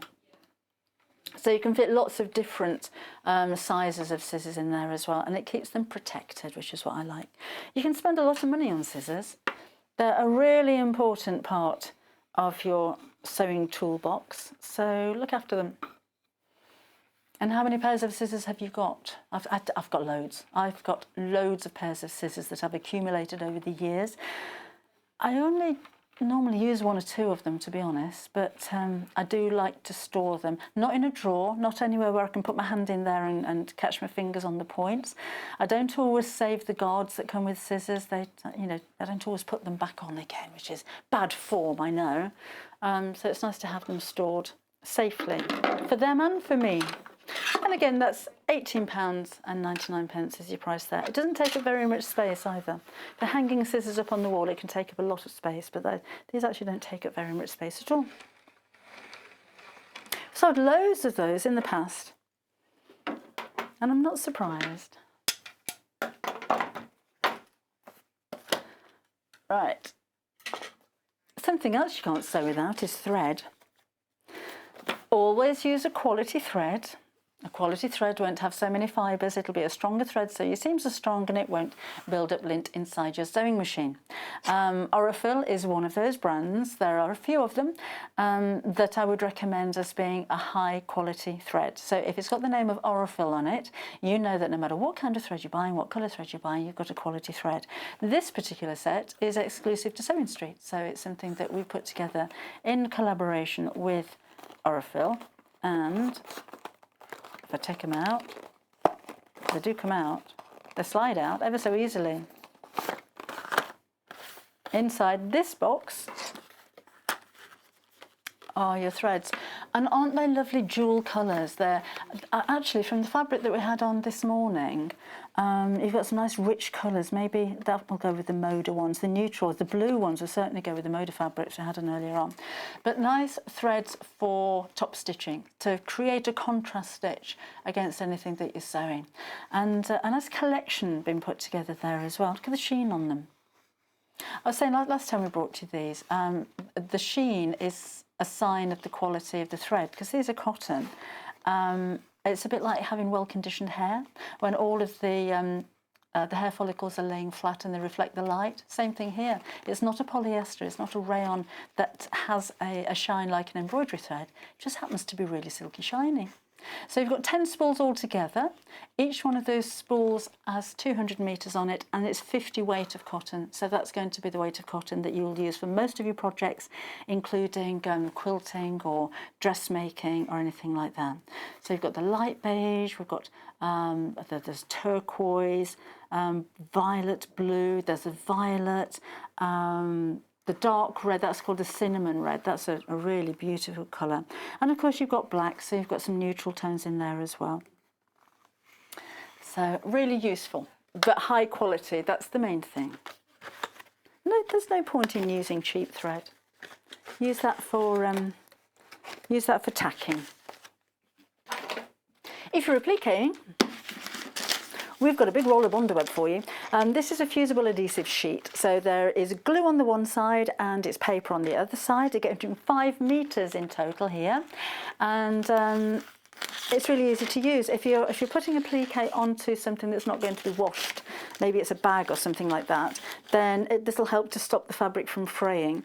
But particularly for larger pieces of applique, I like to use my bond web because it holds the middle bit down. So if anything bigger than around about 2 or 3 inches across, I've found that even using 505 spray, which I'm a huge fan of, when you're sewing around the edge, the fabric can shift slightly, it can start to wrinkle. This gives, and 505 isn't permanent, it will wash out, but this gives a really good adhesion and it keeps all of your applique work flat. You can draw on the back of it. So if you're transferring a pattern, remember you're transferring it on the back of your fabric. So if it's like a letter, it needs to be in reverse. It needs to be the other way around. So you can do that. Put this on your fabric before you cut out your applique shape and iron it on, scratch the back of it, peel away the paper back, place it on top of your fabric and re-iron it. And you've got a really good strong bond there. And 5 metres for £23.99 is a really, really good price. Right, let's have a look what's going to come up tomorrow morning here on Sewing Street. At 9 o'clock in the morning is fabric pens and fabrics. At 9 o'clock we've got a Sew Different colour block dress with Adele Rowland.